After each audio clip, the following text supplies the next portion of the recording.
game where you're fighting against like spaces of people, like you're a secret agent or some shit. Oh.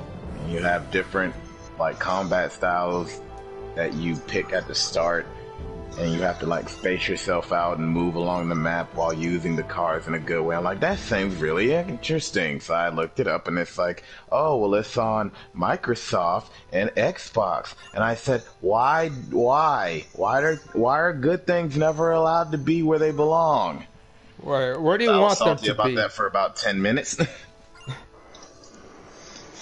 Yeah, I understand it. It's kind of like how I kind of want what's called Star Wars, like SWTOR, basically to be on consoles. And not every single MMO it's not even that, can be yeah, and it's not that it couldn't be possible, because fucking DC Online is on console and also on PC, so it can be done. I played it mostly on console. Yeah. Also, that just frustrated me for a minute. So anyway, what are you saying? But yeah, like I wanted to talk about this really quick because I'm playing Star Ocean over here, and so I titled it Part 11, but technically there's no Part 10 listed. I'm here. Right? Because Part 10 was the stream where I just completely grinded, you know? Yeah. So like, all right, what's your opinion on like when you watch an LP or like a stream and like the person straight up tells you, yeah, this is all gonna be grinding. Like, do you tune out at that point? Do you just not bother watching, or do you just kind of watch it more as a podcast at that point? That's not how it goes. First of all, for anybody who is not already watching your shit, they would already know the kind of, I'll say, content you create. So whatever video you put out, they're already here for that. If you're talking about newcomers, it would make zero fucking sense if the first video that they clicked on your channel for the first time was fucking the grind one. Like, you have how much fucking videos there? Yeah, that's fair. Like, it's not even the first Star Ocean one, so if they went past all that and only clicked that one, then they fucked themselves up already. So you can't even say, oh, well, my title kind of gave them a bad idea what the video was. That's stupid. Yeah. But everyone here who watches your shit already knows what kind of content you make, that it doesn't matter what the hell you do, because it's just about us jackasses saying a bunch of horrible things that are going to get us sanctioned one day. Probably. Yeah. Like, if they're here for you, they're not necessarily here for the game. Star Ocean's an old game. I highly doubt that anyone's going to be like, oh boy, I can't wait to figure out how the plot resolves in Star Ocean. Odds are, anyone watching this either already is familiar with the plot, or is more invested in what they're talking about. Or they're more invested in the plot we've created for the game. Oh, yeah.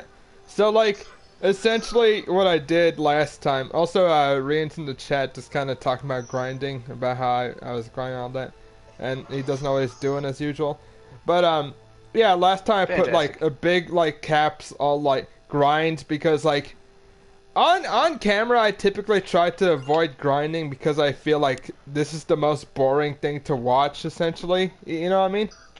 Mm-hmm. And so, okay, you know what I actually think is terrible to grind for on or off camera is, like, oh, you need these materials to, like do this. Yeah, like, those are the worst type to go item hunting or get a certain number of blank to progress the plot, and it's especially annoying when you have a finite amount of ways you can get said item, and it doesn't just hurry up and just give you what you want. That's when it's like, alright, this isn't even combat, this is just, I'm just wasting my fucking time to like get till the game decides I'm allowed to continue. Yeah, Malik over here saying, so I did some grinding on camera, as opposed to Pat saying, so I did some grinding off screen. He has like the highest like level gear he can have at that time. Yeah. But yeah. So I feel like, for instance, if I was gonna be grinding for like materials to upgrade like weapons or armor, although to be fair, in some games it's like, oh well, we're not gonna sell it to you right now. We're gonna sell it to you later on. Like a lot of Souls games are like, well, I mean, you could grind for these materials, or you can probably naturally progress and then just be able to buy it. But yeah. So, let's see here. Playing the Sith Warrior on this one, so I don't overtake Ray. If he wants to play again, you know. Shoot Ray. But By the way, I just want to so- mention, here's our boy right here, the actual star, you know, the actual star of the thing, the little vending machine, which is actually Yeah. bigger than Edge. Of course it is. Yeah. it's also Alright, go more on, mature. Top billing on the screen. Oh yeah. It's not called Star Ocean, it's called Star Vending Machine. That was- Yeah. It sure was, but we still hate you, Yeah. Jason. Alright, go So on, you said, Sherrick. what about a Sith Warrior? I'm playing the Sith Warrior right now because I subscribed and I get 12 more character slots. How many character Interesting. slots do you get by default? 12. By default, you get 12 on any individual server. Alright. And you can only activate one at one time, obviously, but that makes sense because, like, activate unless you're having somebody else play your character at the same time as you playing another one, you wouldn't really need to activate two at one time. Yeah, I get that. Yeah. Yeah, speaking of which, So- I decided to do a full reset on my computer. The only problem is I have no idea what my brother's Microsoft Microsoft account username or whatever. Long story short, I need this Microsoft account in order to actually turn it on, really. Oh, that sucks. Oh yeah, that's Yeah. why Chris. it always sucks when you get a laptop. As soon as you set it up, it's like, nah, this is how it's gonna be forever. Yeah. And you just have to hope that you remember whatever password you set up years ago. Yeah. That's why I change mine at least every 1 or 2 years. I just change shit like that because one, I'm a paranoid fuck, and I'm always like, during updates or anything, someone could say, "Oh, well, we just need to do a little information to verify this is you. Why are you asking me if this is my password? Who tried to get into my password? Huh? Who tried to get in?" So I'm just always changing shit. I see. I never had that problem because I can rest assured that nothing that I actually make a password for is actually of interest to anyone. It's not the Like- point, Skylar. It's that the rats are all around us. Good point. Uh-huh. We even have one in our party right now. Yeah, Ah, and his name's Ephraim. Oh shit! No, I know that this I- is like you even got- Among Us, where I'm telling you, I'm not the rat. And then like Eric Oh, is yeah. just like, he's definitely the rat. But probably. Like that's. Even the fact that we all have PC now, well, at least most, or at least laptop. How much? I think we could actually do, play Among Us. Isn't that be fun? that could be. Could be. It shouldn't need so much graphics. So I guess everyone can play it. Oh god, it would literally be the most impossible thing ever. Because one, a good chunk of you just suck at lying, and then two, because everyone here is such a shit, they'll just assume that someone would rather, like ruin the whole game. Like, okay, we're trying to figure out who actually killed us. Oh, well, maybe it was Eric. Eric will be like, yeah, it wasn't me. It was. It was like Eric did not kill. So it's like everyone's gonna be convincing everyone else that they killed someone when they did nothing. And then you Oh, have yeah. Les, who'd be the worst to play against. Oh, yeah. yeah. He'd Les doesn't literally even be need to like, be yeah. the imposter just to fuck with people. He's just gonna be Yeah, like, that's what I'm saying. He would literally, because we're gonna assume it was him, and then he'll go with the assumption. And even if we have proof that it wasn't him, and we're like, nah, it wasn't Les, he'll say, are you sure? I don't know, man.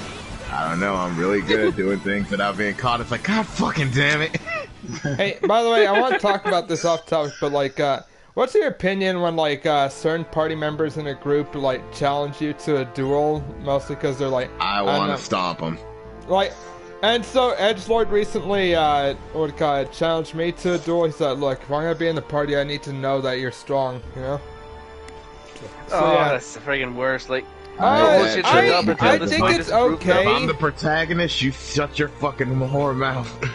I think it's okay, but it's like this is just kind of brought up out of nowhere, really.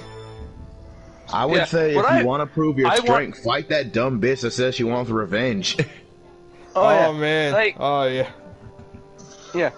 Honestly, one thing that I kind of want to see is a situation where a guy is like, you gotta prove your strength to me. Fight me. And then after they lose the fight, the other guy's just like, you know what? I kicked your ass pretty easy. I don't know if I want you on my side. Yeah. That's No, fair. no, no. What it is, you fight them, and then after you beat them, they're like, "Nah, I don't admit defeat. You didn't beat me." Yeah. You They didn't pull beat me in the bullshit way that I convict thought you shit. would. Malik says Oh, it's yeah. better not to be that troll, unwinnable fight BS. Well, yeah, as long as it's not that bullshit where it's like, oh, well, you can't defeat your rival You mean character. like the perfect game? You mean like the perfect thing, like in Shenmue 3, when you finally go to the boss and literally can't do shit to him? Unless you move that, Oh, yeah. unless you learn that stupid body check move. No, you Oh, still you- can't. No, you can't even freaking touch him. Yeah, that That- whole idea, that was Eye Patch Wolf saying that would be a good suggestion to at least Yeah. show some progress, but literally, you go up, no matter what you've done, how much you've grinded, this fucker just blocks everything you've done, beats your ass, and then your character only escapes because your friend causes a distraction and the dude just leaves, and it's like, so we're back to square one again. Yeah. Why? Why are we here? We waited 20 years for a filler arc, and nothing has been advanced at all. It's all been for Remember, nothing! oh man, Eye Patch Wolf was so dead inside during that video, but I will say Oh yeah. that remember it's supposed to be a 10-part series, Which that guy Yeah. can go straight to hell. Oh yeah. No, fuck that guy. You don't deliberately waste people's time like that. Like, that is the biggest, like, piece of shit move you could do. He knows he's hooked in a lot of nostalgic people by making a game that, for its time, yes, was very innovative and did things that no one expected, but has been surpassed in many ways by different games. Everyone brings up Yakuza, but even other games have done it. So, you're now in a time period where you did one good thing, but you say you want to do a 10-game process, you've got to step it up. And he's like, nah, I don't need to do shit. Those nostalgia goggles, they're gonna do all the work for me. Now, Yeah. I will say you could actually have a series that spans for like 10 fucking parts. Like, Oh yeah, you can, no, but you no gotta one's gonna actually complain do it. that another Final Fantasy came out, for instance. But it's like, well, to be fair, they're Yeah. not interconnected. Yeah. But you get what I mean, right? Yeah, but I like- get what you mean. No one said like, oh yeah, we're gonna have 20 parts of Final Fantasy VII remake. So get Well, ready for here's that. here's where he fucked up, because on one hand, I get when it was the early days and from going by Eye Patch Wolf's story and stuff, I could understand how the idea of you could potentially stretch this franchise to about 10 games if you really wanted to do that, because it's just about Ryu getting revenge on Lon D. There's a lot of things Yeah. you could do to put barriers between him and Lon D to flesh the game out, maybe expand a little more about the world around them and all this other shit. There's stuff you could do if you gave a shit. This Yeah. guy jumped off of Shenmue 2 and said this is now a continuation of that. He even talked about how Lon D was going to be there, so people are obviously going to be interested. They're like, oh, I finally get to finish this rivalry. I finally get to see what happens next. And you do nothing. You literally just do nothing, and then almost like as a perfect middle finger, you end it where Ryu has gotten no progress to even show he's even stronger, and Lon D just whoops his ass and leaves with no dialogue. The characters aren't progressing. No one's even talked about Ryu's dead dad to be like, why'd you even kill him? Yeah. I wanna say- Malik, Malik- had, sorry, go on. you um, you go ahead and So yeah, Malik comments over here. Would Half-Life 3 have the same era as Shenmue 3 if it was released today? Which I doubt it would. But like you were innovative for the time, but others have come and done it. Like basically, similar to Shenmue. It's like, why play Shenmue 3 when there's Yakuza, Okay. for instance? Or like, Honestly, I wouldn't Yeah, okay, know for I sure got because an I don't answer know for anything this. about Half-Life. Yeah. I Alright, know the answer to alright. this. The answer Go ahead. is it would not be as big of a letdown as Shenmue 3. I can guarantee you that, because Okay. while they refuse to actually continue with the series, because a lot of that is because they want to make another big show of it. They want to make another big step forward in gaming, and they haven't done that yet. That's why the next game they did was Half-Life Alyx, which is a freaking really good VR game.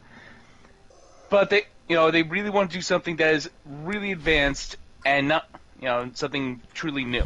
Not just spinning the wheels, basically. Yeah. yeah, Shenmue 3 is basically the same as Shenmue 2 with maybe some graphical upgrades and really freaking no, strong. it's actually worse because they took out the complexities of the combat, remember? Yeah. So Yeah. it's actually Oh, gotten yeah. worse. It's degraded Yeah. the very few things it had going for it in terms of uniqueness.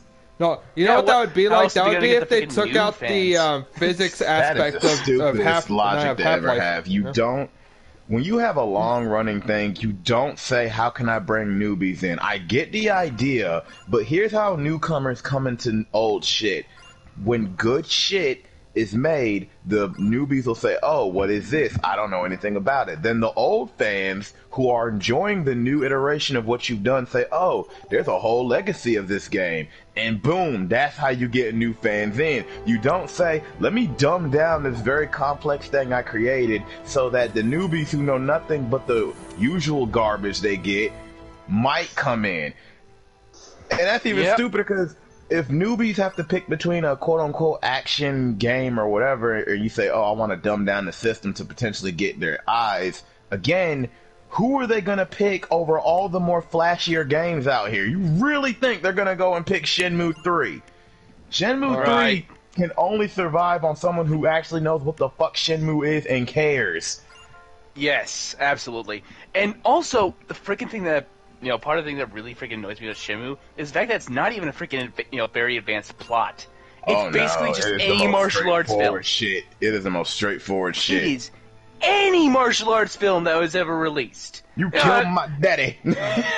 Yeah, and odds are he's just going to be like, at the end, if there was ever an Oh, ending jeez. to that shit, it'd be like, oh, I finally beat the guy that killed my father, hooray! But it was the and then Wait, cut- really hold on, it was hold the on, I don't mean to adventure interrupt along that. the way. I don't want to interrupt that per se, but very I want to boring say, adventure.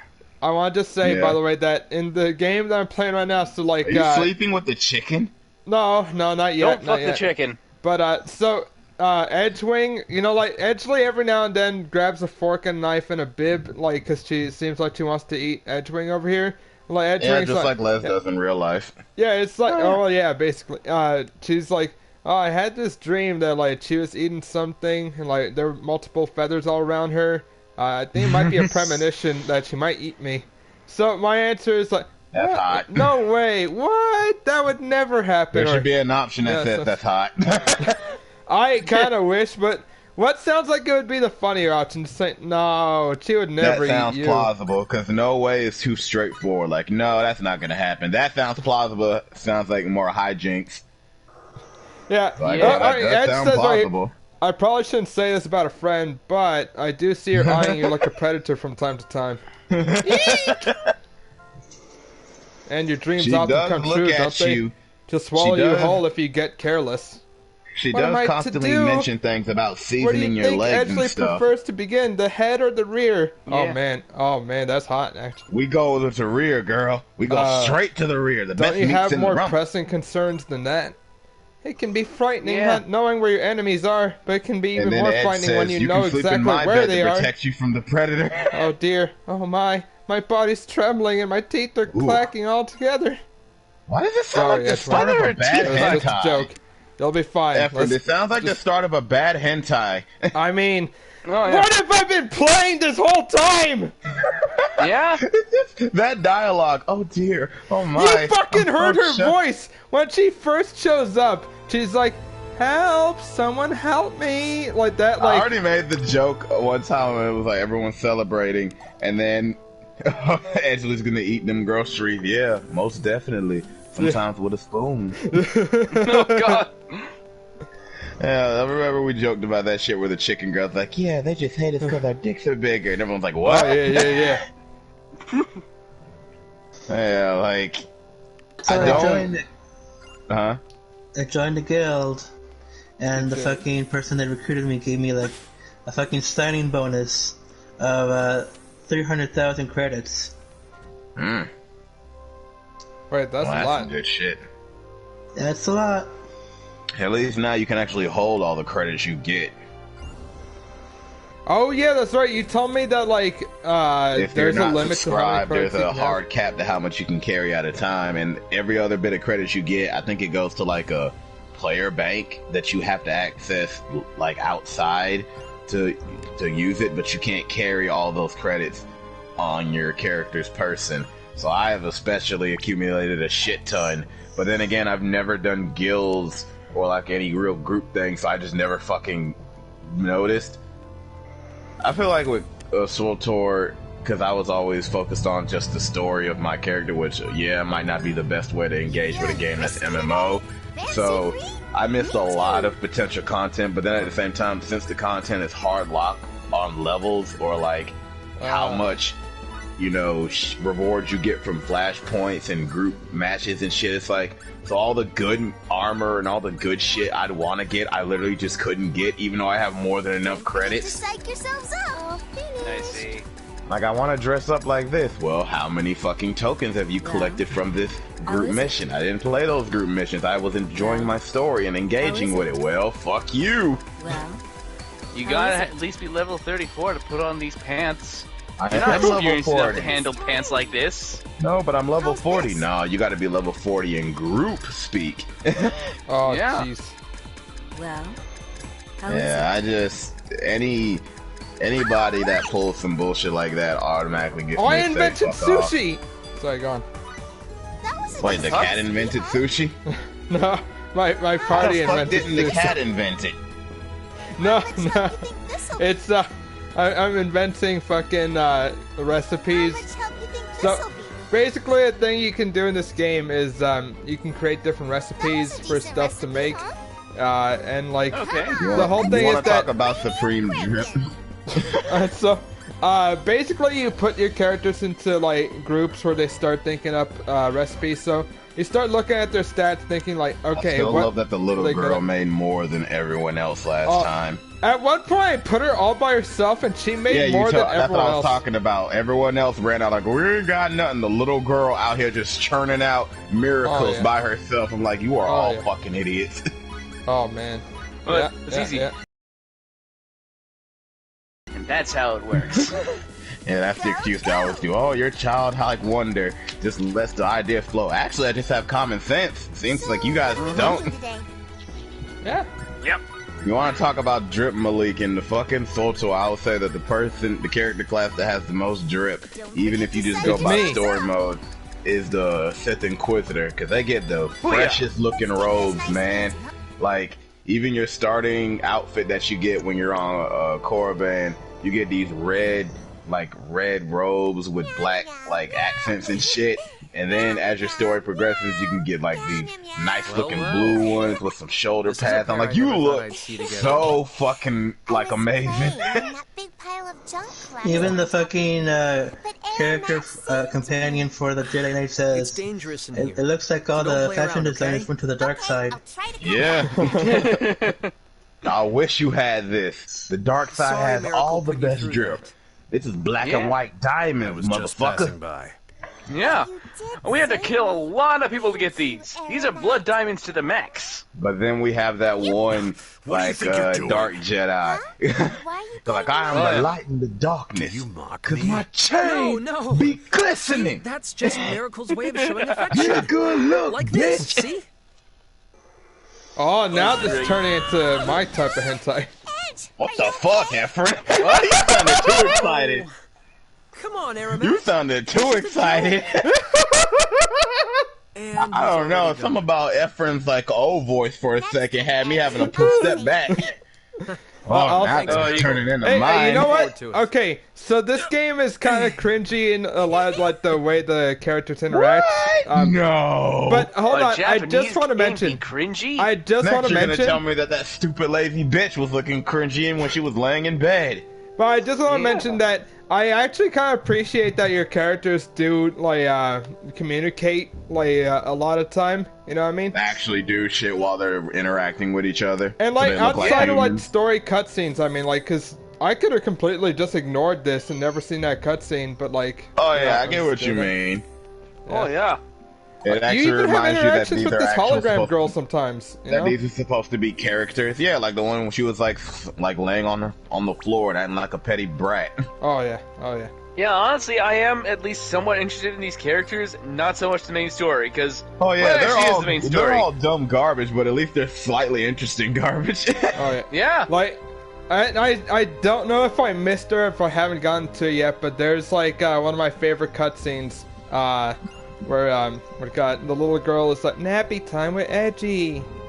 Oh, John, I'm not even gonna give context to that. Into the airlock. If I don't now. get that fucking, Run, if I don't Edge, get that run at the cutscene setup. on here, then I'll just have to look it up No. later. Yeah. Yeah. You know what that reminds me of? Wait, what you say, Eric? Oh, I got killed. I'm Well, at What least you you doing? died You doing doing what a you mission loved. or like a group thing? a group thing. The fucking guildmaster transported me to Rishi. I don't know if you know that where that is, what that is, but basically she wants me to power level to 15. Yeah, it reminds me of like that binary domain shit where they go to the fucking Japan. No, it was China, right? Like Little China or some shit. Yeah. I don't fucking remember, but they were in a little underground place, like a little black market, and Big Bo was like hitting on that prostitute, and their like tour guide Yuki was showing them around, and then at the end, after the whole cutscene where there was a hollow child there, and she's like, you know, Dan, you're pretty cool. You know what? You could be my boyfriend. What do you think? It's like they literally just ask you this question and say, are you really gonna be that much of a scumbag to say yes? Because remember, the first thing they say when you see her, she's like, I'm your guy, dummy. It's like, what? A girl your age? What? She's like, what? I'm 15. It's like, they literally said that just to set you Oh, up jeez. for the dumb question that she's going to ask you. And to make it worse, she asked you that in front of the group. So this is literally a question like, do you want the entire group to think you're a horrible creep? Oh yeah. Oh yeah. Oh man. It's pretty fucking dumb. Yeah, it's so deliberate. She tells you her age, already putting up every immediate red flag. Then keep in mind, she's just a one-off character you're not going to interact with later, so there's no point in saying yes anyway. And then No, again, there's the a whole way group- you can get a secret ending where Dan winds up with her instead. Why? Wait, hold on, Skylar, did you believe me? Efren is just stupid enough that it could be true. You know That's what? why he was You like, know what? what? That's fair. Although Yeah, if so, if I'm somehow unintentionally right, then I'm gonna fucking I don't know. I'll probably have to You jump are out now a on window. a list for writing that. I remember a game review talking about that. The game, Gaming Sin doing that game was like, you could be my boyfriend. What do you say? And they said, if you use the voice command to say yes, I'm pretty sure you're now on a list. Because remember, you could also do voice commands instead of hitting the button. Yeah. That's so fucking man. stupid. Like, it's such a blatant. This is gonna make everyone say, "What the fuck, Dan?" Also, wait, hold on. So I just want to mention. So you know, we're talking about Crow over here. This Like, dude looks like a horrible mishmash of Dante and Ivy from Soul Calibur in terms oh of design. fuck, you're right. Yeah. Like, at first I said like a male swap version of Ivy, but then looking from this angle, it looks like a jacket almost. So it almost Yeah. looks like Dante's getup. But I just want to mention it's like, you can either pick to say Crow is your best friend or he's your rival, and like, wait, can't you be both? Like, have they never It's heard a of like, Japan thing. It's It's a usually Japan thing. both. like, Yeah. okay, I've never had a rival, but sorry, go on. You probably I'll answer have. that in a minute. Go ahead and finish what you were saying. I've never had a rival, but like the whole idea that you can't also be friends with someone that you're competing with is so weird. Oh, and also Malik says I'd say Ivy and Cervantes. That's not too. That's not too. Remind me much of a who bad combo. Cervantes is. Remind me. Cervantes is the pirate who's immortal. He wields those two fucking the Ivy's One of dad. them is a gun blade. Yeah. Isn't he her dad? Yes, I believe so. And I think Right, Ivy is right. trying to get to him and probably either kill him or like save him from the Soul Calibur or some bullshit. Yeah, I remember what he looks like. Yeah. So, what were you saying about rivals? Yeah, it's just sort of like the whole thing, like, basically it's like, you're spending this much time trying to compete with this person so often, but it's like, you can't just say that you're friends. It's like, In fiction, they always kind of like blend the line between that so much, but basically, with friends, at least in hardline stances, when it comes to like, a friend or a rival, you can kind of have that, but the problem is, okay, here's a good example. what's the fucking name? Hop from that latest Pokemon game, whatever the fuck it was called, Sword and Shield. Yeah. Okay, that's the name. So Hop does not really count as your rival, but he tries to be, right? He's just a friend. Every interaction between you two is just that, friendly banter, and even though you do battle each other every time you talk, he's never considered or played as a rival, even though he kind of tries to be. But every other character that shows up is a rival. Oh yeah. So it's more like, is your interaction with this person really about proving that you're better, or is it more like, hey buddy, I hope you're being your best self, you know? Like sometimes a rival might be like that, like, oh, you're stronger than this, I know it. How can I test myself if you're not being at 100%? Which one? Alright, you'll see. Of course. What are you doing? Fucking satellite ears over here. Fuck you! The bitch is crying. To ask you this Just for- like Why how is that everyone the likes one his thing women. that catches Stop your with the eye? boy Look thing. at the more important parts of her body, like her personalities. And All she- two of them. Yeah, she's crying, just like how everyone likes his women. You were Oh just yeah, crying, covered weren't in tears. I can't get into it unless Were they're you? crying. you? Were you thinking, So- Alright, go Now on, my- Eric. Sorry. Lucian? Two things. One, my guild master is What just if I was? gonna carry me Would through you the console me? flashpoint that I had trouble with right 2 days ago. Well, that's A good sweet. man never admits to And noticing. the thing Fuck about you. rivals and friends is in However, Dragon Age 2, I am assuming being a you better never man played it, right? does what I it haven't. takes to stop them. Instead of being like enemies, Well, if they're what are rivals, you going to do? they're for like, me? alright, you inspire me to be Oh, my now I'm best getting self. into this hentai. Efren, we're not going into your porn folder. You see? Stop trying to make Go, us go look. on, Eric. Go on. Oh God, don't tell me Edge is about to fuck this broad. Nah, I wish. Oh, you're still just a Yeah. boy. I guess I am. Still just a boy, but you want this big sword. You know it. Continue, Eric. Yeah, go on. Basically,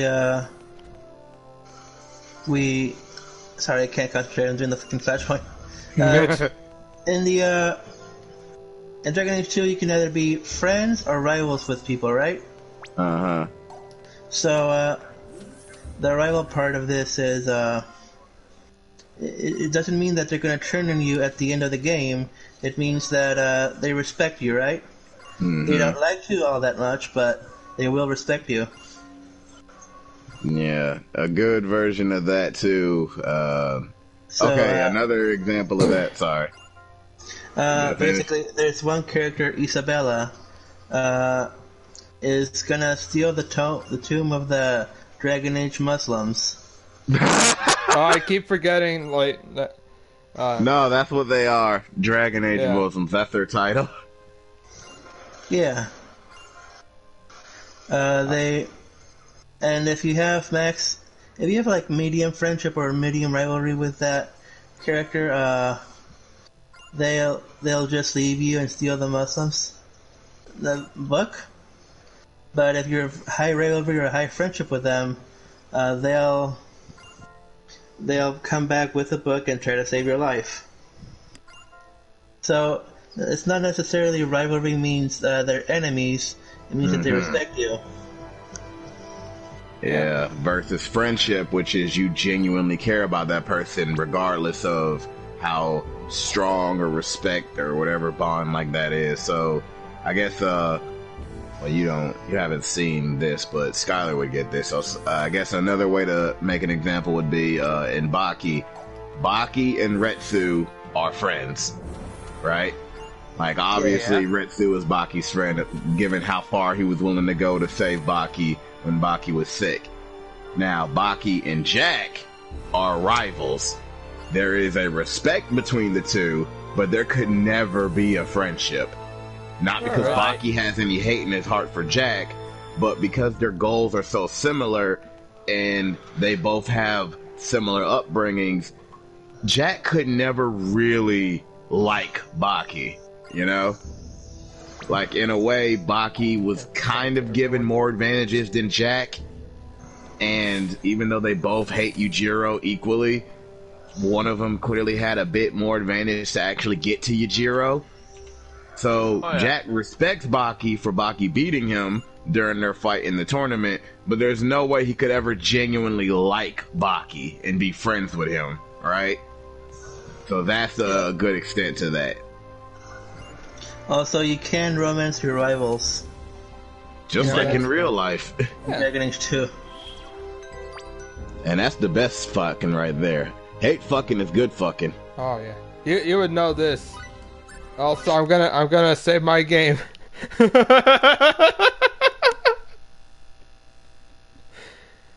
We'll get into your porn folder and then we'll see that it's all full of Leslie.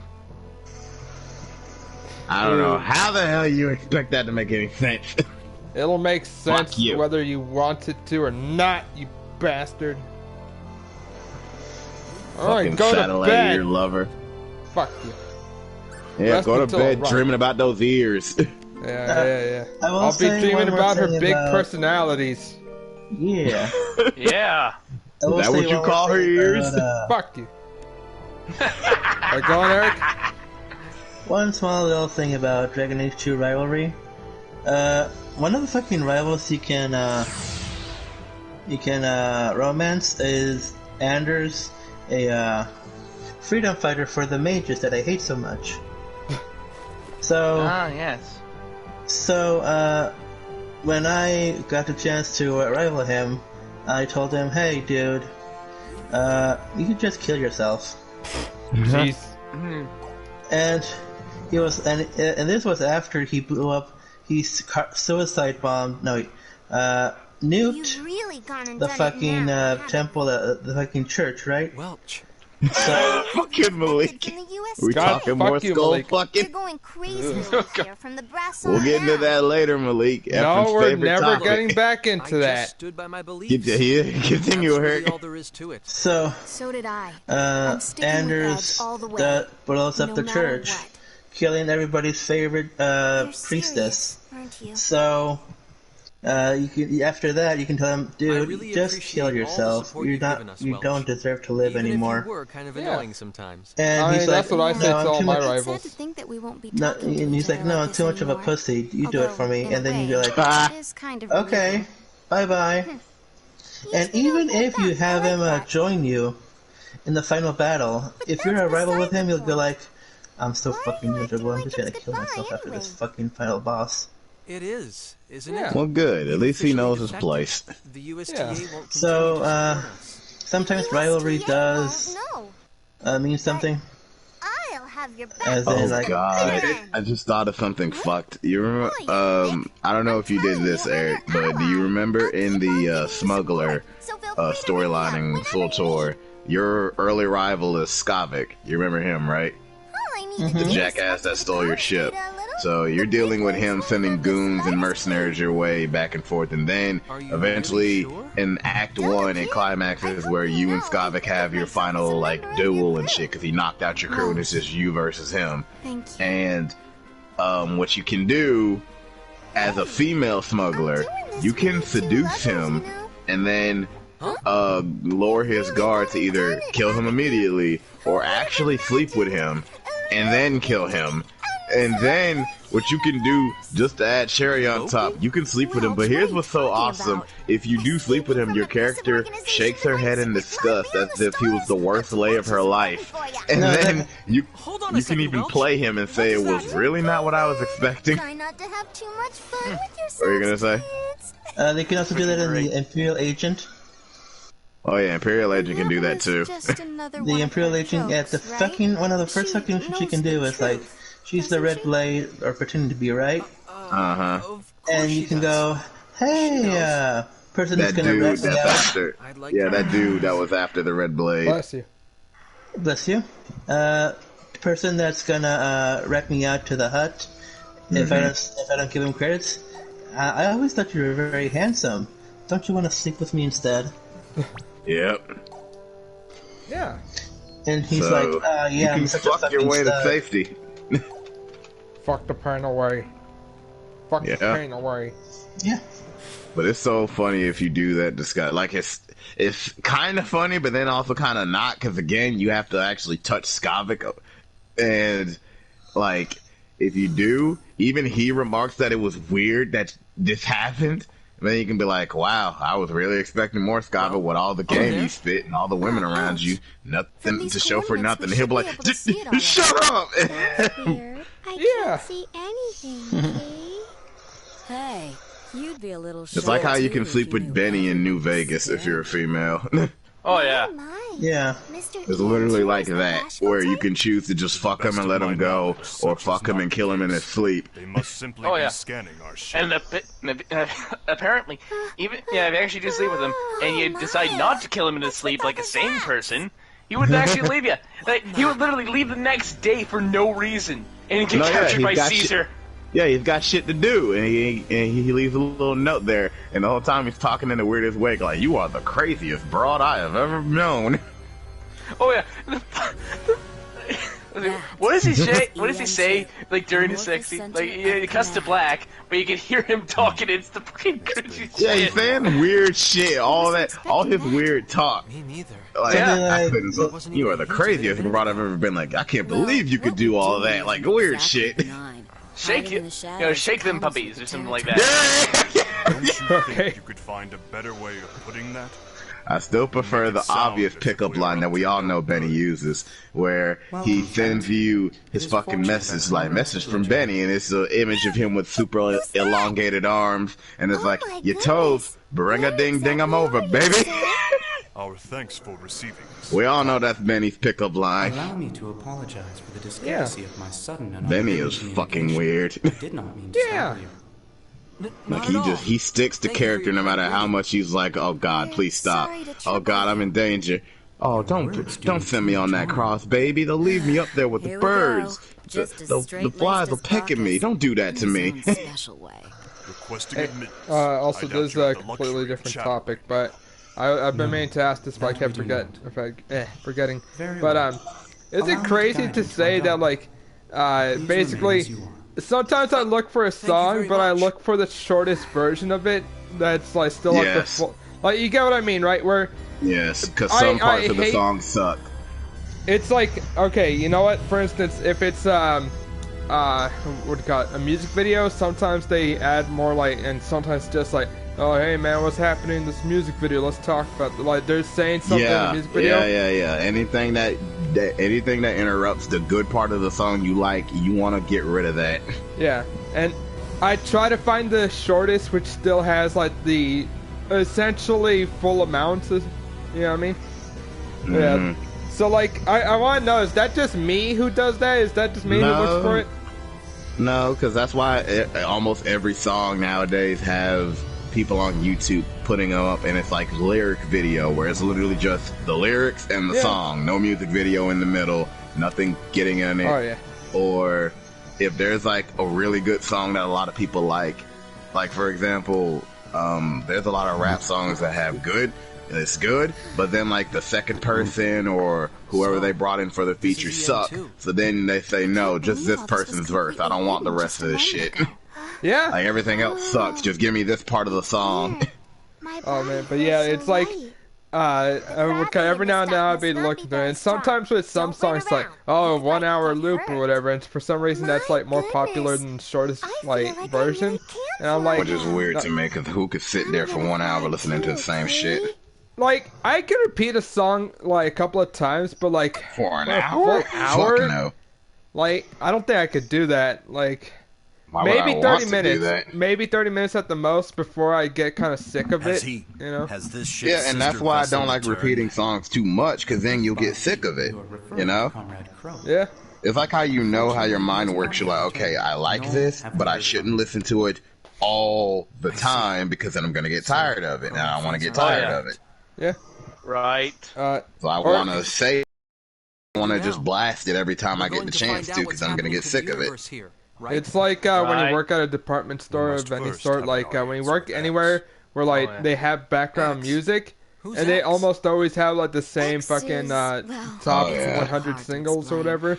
And like, I remember there was a bit where like at GameStop, like when I worked there, they always had like the same GameStop commercials, like "Power to the player" and all that shit. Like, and one customer asked me like, Do you X ever is get in the kind of central sick of like monitoring hearing room. the same commercial? So, at a certain point, it just becomes white noise, and then you kind of wonder if you're losing your sanity.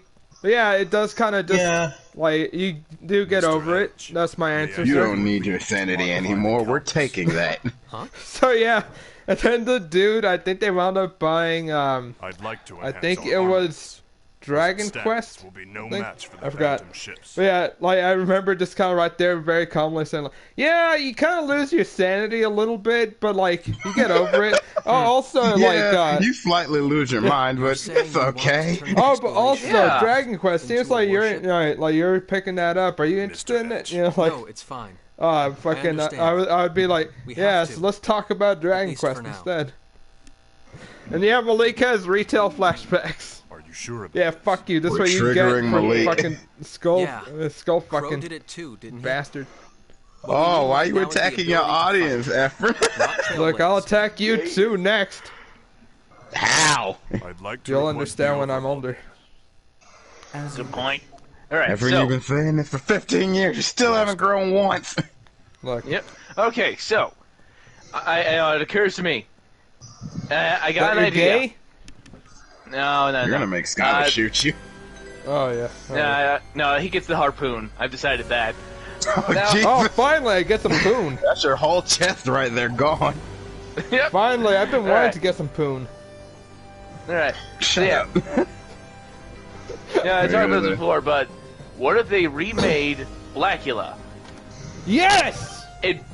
It would basically be Austin Powers with a supernatural twist, cross maybe the Boondocks. Yeah, depending on how topical they want to get.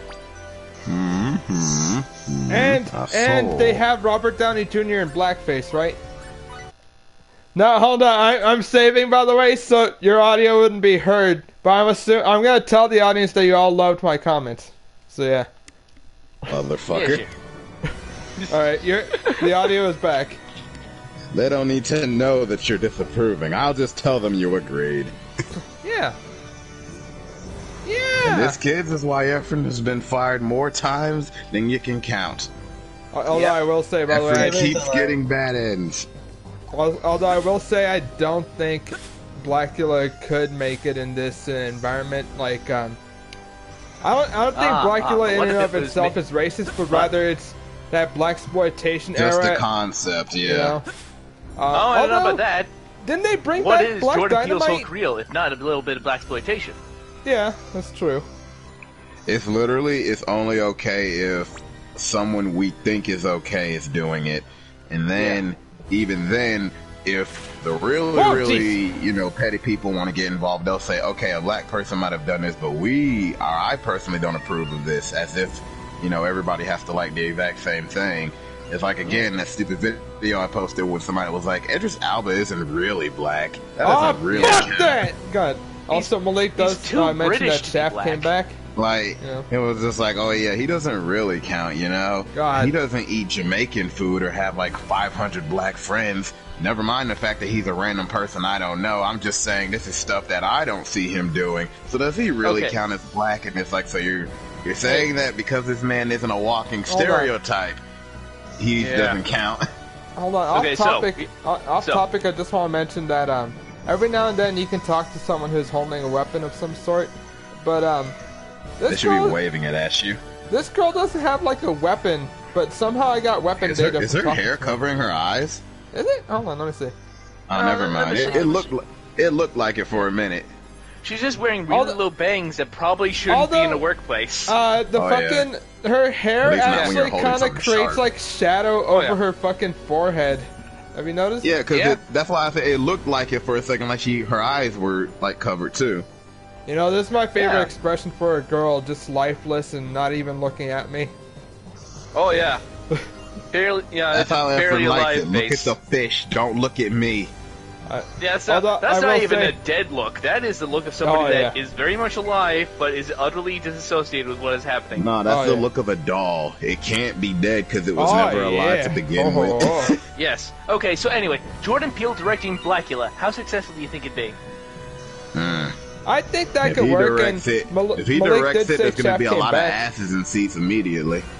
Yeah. Yeah. And if people walked in for us, I can't imagine that, a remake of Blackula would be any worse. I think it could work. And again, like we've gotten Shaft and like Eddie Murphy starred in that biopic based on Rudy Ray Moore, who was part of that whole like blaxploitation stuff. Rudy Ray Moore starting all these kinds of films. Plus, Coming to America is basically being revamped again too. So yeah. And well, that one's not blaxploitation. But we're just saying in general topics similar to this. So it's like, so the idea isn't. It's not like people will raise their eyebrow that high, but the people who are looking to spark something, they're going to do their best to try to have a field day with any of this shit. And then you got a lot of people who still don't even know what blaxploitation is because they've never seen any of the old shit because they're too young. And you know how the media tries to pretend like everything that's happening now is the first time anything's happened. Oh yeah. Like, there has been no strong women in media until now. Excuse the fuck out of me. Oh god, that pissed me off. I don't know why that in particular we've had triggered strong me. women in the MCU before, but this one is the most Mary Sue-ish of all, and she's gonna be the strongest Avenger. I still have the funniest cuts to her fucking interview, whatever the Brie, with her between Thor and War Machine. And she was just like, and dude was like, oh, so I see you're going to be like doing your own stunts. Oh, look out over here. It's like, I'm going to be for me, thank you very much. And he's just like, because I'm working as the strongest Avenger. And then he's like, well, like he can barely keep it in. Hey, Edge. Oh, yeah. Yeah. Like, it's the voice from before. For some reason, even though she can barely act you're at the one who all, brought us here? she still keeps getting work, and most of it is with Samuel Jackson. That's because she's been pushed so fucking hard that it's gotten to the point where the media can't have her not be prevalent, because if they don't, then it seems as if they've given up or that they're wrong. And here's the thing that I swear they don't get, and it's for anyone time they do this to anyone that they've picked as their new media darling. You are not being fair to them because, one, you're putting a shit ton of expectations on them, and you're projecting a lot of shit onto them that they don't really live like, huh? Wait, hold on. What is this about? Where, like, apparently, another knife here? Well, no, not. Well, I'm pretty happy that we get to see more people with nice looking ears.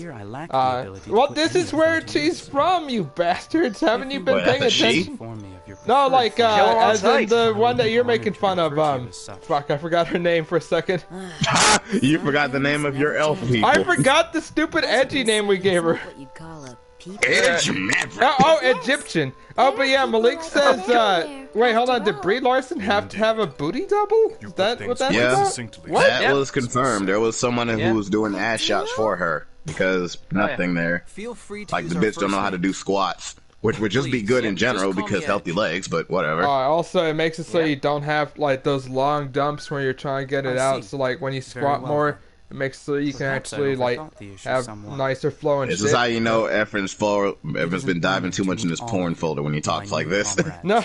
Yeah. It's okay. So basically, what like at some point when I was like trying to figure out exercises, I shall interject. Yeah. I wish to interject. An ass looks good on anybody, so do squats, everybody. Hey, by the way, what's your guys' opinion on this dude's outfit? What do you think of it? That's what I did last time I was in the fucking gym. It was leg day. I want to ask, what's your opinion on his outfit? Because I kind of like it. Whose outfit? When I first saw it, my first thought was Nazi uniform, the dude in the black. Kill on sight. Kill on sight. I mean, the color scheme is fine. I like it. It looks nice. Listen, I'm not saying it doesn't look good. I'll say that it looks. The scarf is a bit much. It looks like a combination of sci-fi and fantasy, decently enough. You know? Yeah. I'm sick of sci-fi blending fantasy together. Yeah. I am fine with it with this because this is the whole genre, Star Ocean. No, but I mean in general. Like when they keep trying to blend fantasy elements into sci-fi, it's like I get what you're trying to do, but you're not clever. Just stop. How many lightsabers do we have now? Yeah. Oh yeah. Okay, so I feel like it's kind of hard to like say. This seems hypocritical to me to say. I think with Star Wars, I will never get angry about that because it's like. Well, I like the when they introduce like weird or at least the magic. biggest version of that. Yeah. It stands as the trope definer now. So I think the reason why is because it goes back to when we were talking about how Western entertainment keeps circling the same pool of ideas and mythologies and structures. Sci-fi is literally the it's one of those things that can literally be anything. Why? Anything Why can would be anyone defined do in that? sci-fi. But if you keep structuring everything What down is to this basically will be, unknown? okay, this is the elf How do we archetype, stop it? or the war wraith archetype, or imagery that, you know, sits into token-esque fantasies, it's like, well, then you're doing nothing different. You're doing the same thing. Just it doesn't have to make sense. If you make some new shit that makes no sense, this is kind of why Mass Effect kicked ass when it first came out. The Asari are an interesting race. A race of all females who have like telekinetic powers and shit like that. Like, that's interesting, right? Yeah. Like, it doesn't have to be a elf thing and then this thing and then this thing. Like, no, be stupid, be weird. Heck, like, there's actually a theory going on that the Asari subtly mind control people into altering what they look like to them. Like, if you go to a bar, I think I talked about this before. If you go to one of the bars with an Asari dancer, there'll be like a Turian, a freaking Solar, you know, the human. Oh, I know that all clip sitting where around they're all being arguing about how she looks. Yeah, like, I can't wonder, why do humans interested in Asari? They look exactly like Turians. What the fuck are you talking about? They look like humans. Yeah. Yeah, that's a freaking great thing, because they're all like, what the fuck is happening? And that's a good meta reason as to why the Asari are so sought after, right? Yeah. It makes sense, because, you know, they want to look like that. You want to look desirable to everybody. Like, you honestly think that freaking Samara or Liara or whatever the hell the freaking lackeys you have are, you think they wouldn't do that? Oh, yeah. Yeah. Like, that's what anyone would do if they had that ability. To just subtly, just instantly be seen as desirable by you. That's just advantageous right there. And that's what I'm saying. That's a concept that couldn't be done in token-esque, like, mythology. So just stop spinning everything, especially when you're in a very wide, idealistic space like sci-fi. Because sci-fi is basically just another form of magic. Because sci-fi, sometimes we have hard science, but most of the time it's just bullshit, right? So just make new bullshit, and if you ever hit a stopping point where, like, how do I explain it? Just make some science mumbo-jumbo up. Bam. But just be different. Yeah. I will be say... weird. So, what do I call it? Some lore that I'm getting from this, from X over here. It's gonna give the lore. So yeah, basically, well, it's supposed to be EX, not X. Don't watch the Nuzlocke. But yeah, so basically, the whole point is that the way this universe works is that it's essentially adapting to sentient life forms coming into place, their cultures, their intelligence, their everything about them evolving, you know? So like, what do you call it? The will of the universe is to have it so like, alright, basically, you know, these humans are trying to, like, go over here, they've adapted, they've evolved, like, these elves over here have adapted and evolved, and so, like, basically this, like, unknown entity is basically causing evolution to just immediately happen, so, like, the will of the universe shapes itself around the evolution cycles of different, like, life forms, and that's supposed to be a much why this is another interesting thing, too? This is one of the few things that sci-fi have over every other genre. Yeah. Sci-fi is where you get to play games with concepts of the universe and then just make it into hard science while still adding a mystical element. Because something like this, that's so fucking interesting on its own. Like, the idea of codes and data literally shaping the universe, right? Yeah. Like, that's always fucking interesting. But yeah, Malik says it's just Carter's third law. I guess, like, because it's, well, to be fair, it's because in this case, it's like, we don't fucking know whether or not the universe is the way it is. Like, all we can do is observe it. So, like, and I like the way this game kind of has, it's like, okay, the main threat is, we got these entities that are causing evolution to happen so rapidly. And, like, evolution doesn't seem like a bad thing in and of itself, because it's basically adapting, but when it's that fucking fast, it's like, how the fuck do you even handle that? That's a bit of a problem to the things that are existing. Yeah. Or, like, the Gurren Lagann crew, where it's like the anti-spirals and their shit. Yeah. Yeah. No, you're doing too much. Go back to zero. No, we refuse to. Yeah. Yes. And they have this whole thing called a missing procedure, which reminds me of was the anti-life equation, you know? Mm-hmm. Oh, yeah.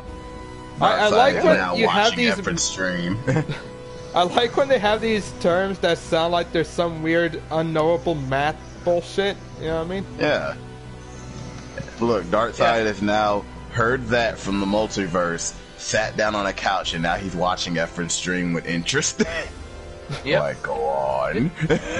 Oh no. Like, an interesting thing about anti-life equation is I recently watched a video on it. Apparently, not only is it about, is there an anti-life equation, there's also like a life equation that was specifically made by the Martians. That apparently brought happiness.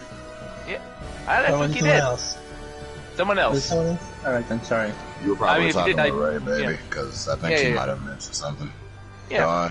So, yeah, the Martians have this, the life equation. I see. What does it do? It either brings happiness or freedom to anyone that hears it.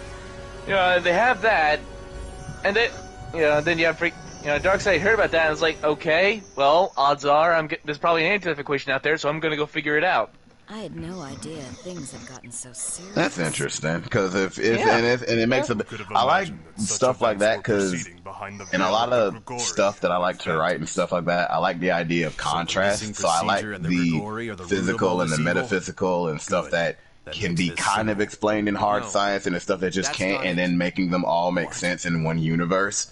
So, like, I like the idea of like a code that makes up the entire universe, and if you're someone of high enough intelligence, or if you have access to like the code, you can kind of see it, and it's like Script Kiddies, where you literally just see the makeup of the universe in codes and shit, and if you want, you can manipulate it, but you have to be that intelligent to do it, to know how it's done. And it's like you don't gain instant concept, you just know how to kind of move pieces of the universe in ways you like. So I like the concept of stuff like that. And that's, again, stuff that only science can really do with their fiction.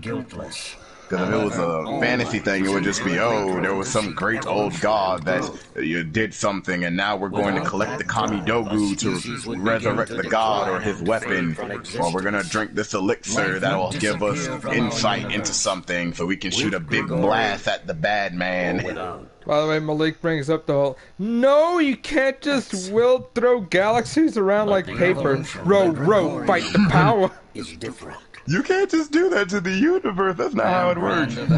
God, that's one of the funniest, because if you remember when it gets to that fucking size, they also have weird fucking galactic, like, birds around the Gurren Lagann, if I remember correctly. It's so hype. It's so stupid. It's like, okay, it's not only big, it's bigger than the entire universe and just standing on it like a fucking playground. Yeah. It's so dumb. Okay, I'm reminded of so stupid. It reminds me of the Infinity Jaeger. Yeah, you guys hear about that? What's that? Infinity Jaeger? Okay, so basically the idea of the Infinity Jaeger is you take a Jaeger, you put two people in it to pilot it, then you take another Jaeger, two people piloting it, then you put that in those two Jaegers into an even bigger Jaeger piloting it, and you do that for the entire human race. Imaginary Access figured out, I actually did the math for this, what the size those freaking Jaegers are compared to a human, and what the size of them would be compared to a freaking, even a comparable Jaeger, and figured out how big that Jaeger would be. Yeah, but what if we all did this thing?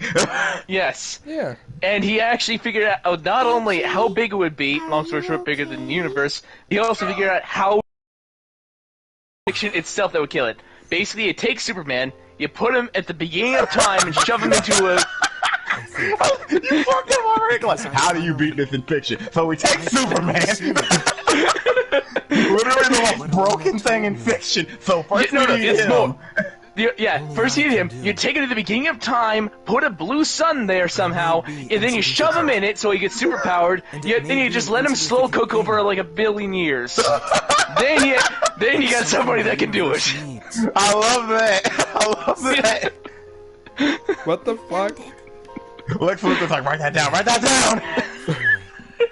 Fucking someone from DC like is just like, okay, I was already interested with this whole like dark side plot point that we're gonna work on more, but now Superman stuff now too. DC's gonna steal our idea. Damn it, Skyler. Damn you. Damn it. And put a stop to those behind it. The DC or dark side. One of them's gonna do it first. The Grigori and the missing procedure. I like this. I think I'll make you all my new lieutenants. But Darkseid, they don't even have powers or anything. You can't replace us. Silence. Honest, I don't entirely understand. We literally, instead of being Doomsday? soldiers, we literally just do the same thing we're doing. We just talk about the video games and shit. Hold on, wait, Malik says we said do that to goodness is something Doomsday. coming in to bake I don't us know stuff sometimes. if that happened or not. Okay.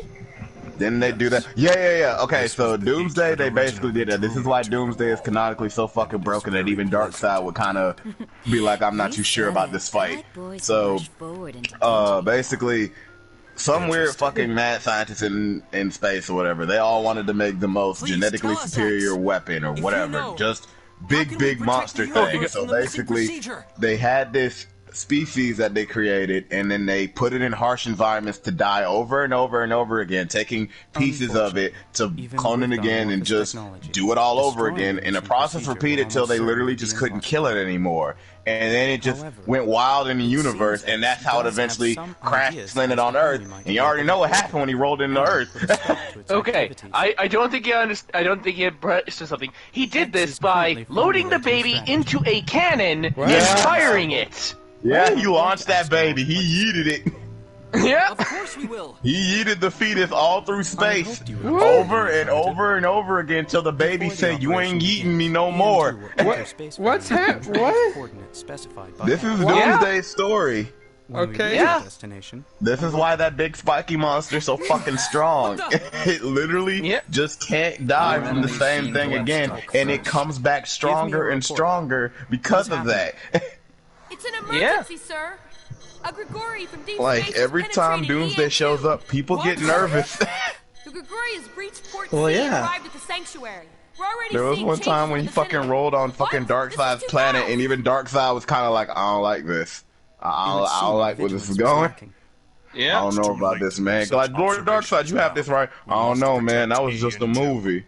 We really doing this or what? Sanctuary. What's going It's where on? our sacred gems are. The most important place on Where's Earth, Granny too. Goodness? Whoa, she's busy fighting Amanda Waller for some fucking reason. We've handled a few Because she's Grigori in our Amanda time. Waller, someone's gonna fight her for something. You people alone. Yep. Very well. You're gonna join my Suicide Squad, Darkseid. Oh yeah! Yeah! What a bomb if it didn't come of Amanda Waller. Well, that's just machine. That's just Machine Head then. Yeah, that's exactly what I was about to say, Machine. I mean, look, Amanda Waller's about to go to jail for a lot of the crimes she's committed, like the Justice League are coming in, and she just hits a button and Darkseid shows up. God, this is so fucking stupid. No, alright, you know what? You know what I'm thinking about now with the Suicide Squad is how stupid the whole plot is. Like, yeah, we control this ancient evil witch. Nothing's ever gonna take control of that. That's the stupidest shit in the Almost world. immediately on their first fucking mission, they immediately lose control of the witch. What was even their mission? Wasn't their mission just to, was it to get Waller out of that city or what? I forgot the exact thing. It's been a while, but like, it's so stupid. She's trying to hype up like, oh yeah, we have the witch on our side, like, as this is our best like member of the team. But then the witch immediately breaks out of control of this, like, because she has like her brother or some stupid shit.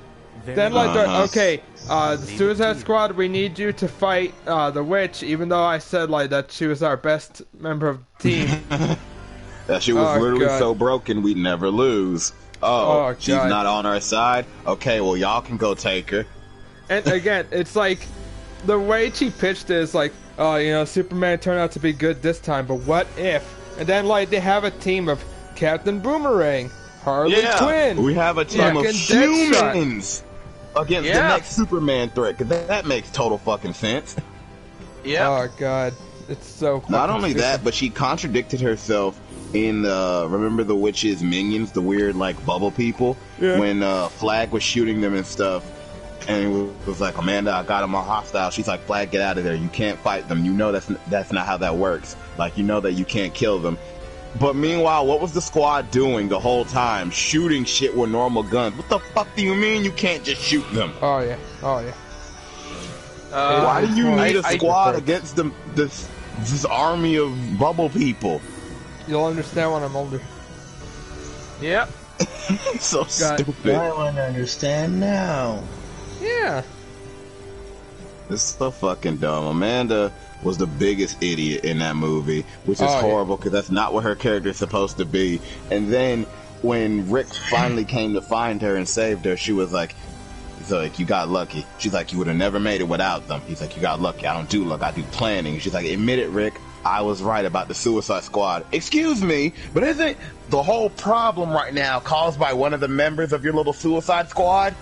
So you were right in some way. God, it is still like the dumbest premise. Although, okay, here's also, the thing is... Oh, sorry, go on. Yeah. Sorry, real quick, you guys know about Young Justice, where Amanda Waller's first role in that was? Warden of Jail. Oh, yeah. What was it? A warden, a jail warden. And then in season 3, she becomes the director of the Suicide Squad. Like, she got fired. She got fired from the warden job. So how did she become the fucking Suicide Squad director? Because she's Amanda Waller. The Wall. Like, also, She's got dick pics from a lot of important people, so she blackmailed them. Okay, I went to. Okay, I'm gonna go ahead and post the. Wait, no, not this one. This is the wrong are you gonna video. post some YIF porn? Efren, that's your folder, not ours. I could have sworn that's what Scarlet was gonna say. Also, I do want to mention. Scarlet got so insulted. Why the hell did you? I just want to mention. Malik says that reminds me of the whole Homelander contingency thing in The Boys. Which. Oh yeah. The Homelander contingency was just fucking Black Noir, wasn't it? Yeah, which makes more sense given what Black Noir is. It's still stupid because of what the things Black Noir did. Is he still the same thing in the in the TV show? Okay. So honestly, I'm I not posted sure. the video about the Infinity Jaeger in videos tab. I'll check it out later.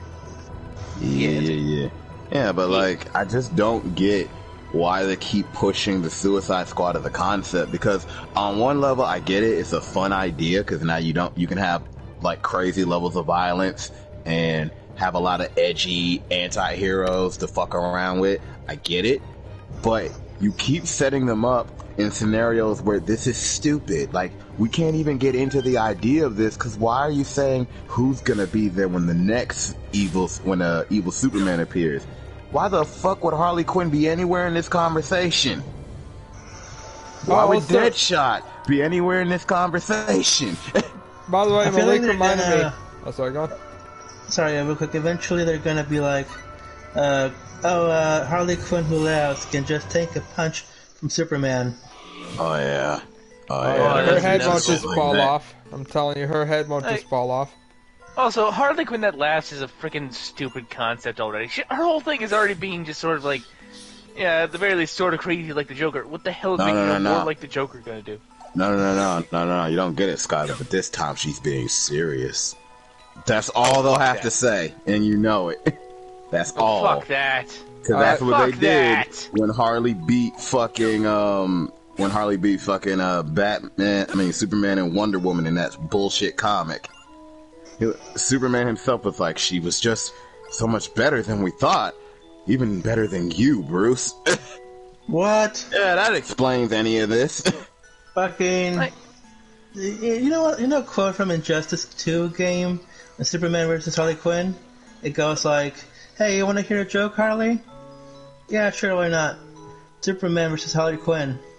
I'm still so pissed that Superman hasn't killed Harley Quinn in that universe because, again, that she would be number one on his list to kill out of anger. Just out of association. Yeah, because she was there helping the Joker. Yeah. And she would do it again without a second thought. And then in Injustice 1, Harley has the nerve to have a little Joker cult with a gang, and she has the nerve to say, I hate Superman. He's the worst. It's like, you bombed his city! You killed his wife and child! Fuck you! Yeah. Yeah, you're the reason he's like this! And you got the nerve to try to sit on your moral high horse about Superman's the worst. You go to fucking hell! Also, why did Batman allow the Joker cult? Cause Batman's a fucking hypocrite. If it's about his clown boyfriend, he'll let it all slide. But God forbid any of his super friends do one thing that makes sense, then he's got a fucking problem. Oh, yeah.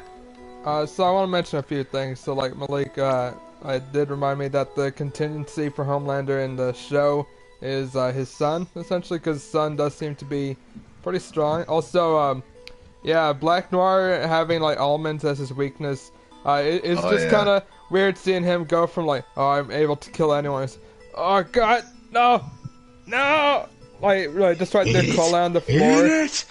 And then, one other thing is, you know, this space station is under attack. Does it look like anyone here looks like they're under attack? Yeah. You know what a good subversion of this thing is? Because you're saying no one looks like this is under attack. I forgot. I think it was the first Ratchet and Clank when like some weapons factory was under attack, and I Ratchet can't was even like, get a room right now while there's an attack going on. Sorry. And Ratchet's like, you guys sure seem calm when you're being like under attack. It's like, dude, this is a weapons factory. I think we'll be fine.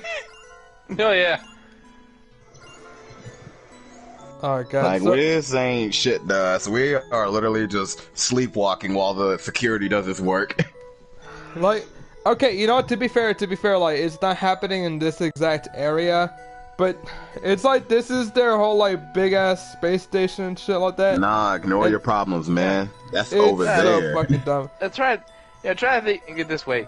And a lot of the times when it comes to civil wars, a lot of it is more peaceful than you think. Like, it's not all on fire, it's just the shop down streets that's on fire. No. So what's happening here is that some alien ship essentially broke through the defenses and is currently trying to get the precious gems that these people all have. Oh. And so that's they're different. like, oh no, we can't let them take those. And then like fucking again, it's like we'll go save your planet or whatever. And it's like, well, not planet, it's more like a space station. But yeah, so yeah, we'll help you. But yeah, I can also just rent a room for the night right now and just rest and do all this other bullshit.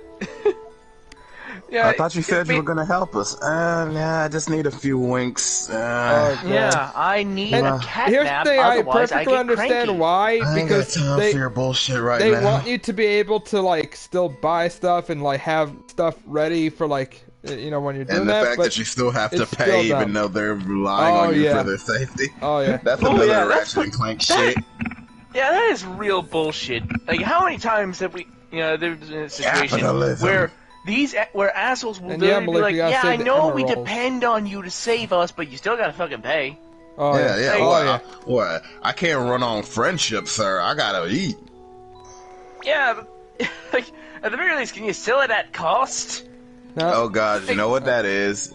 That reminds me, I know this is a little different, but I forgot which comic it was where Superman, it was after some event where the new Krypton was destroyed and all this other shit, and a bunch of humans and Kryptonians died. He came back to Earth, and then when he went back to Metropolis and people were like crowding around him, like, oh my god, Superman, it's been so long since we saw you. Some random bitch ran up to Superman, smacked him, and then said, my husband died of a brain tumor or some shit. She said, you could have used your heat vision to cut it out without killing him, but oh, you were doing something more important. Yes!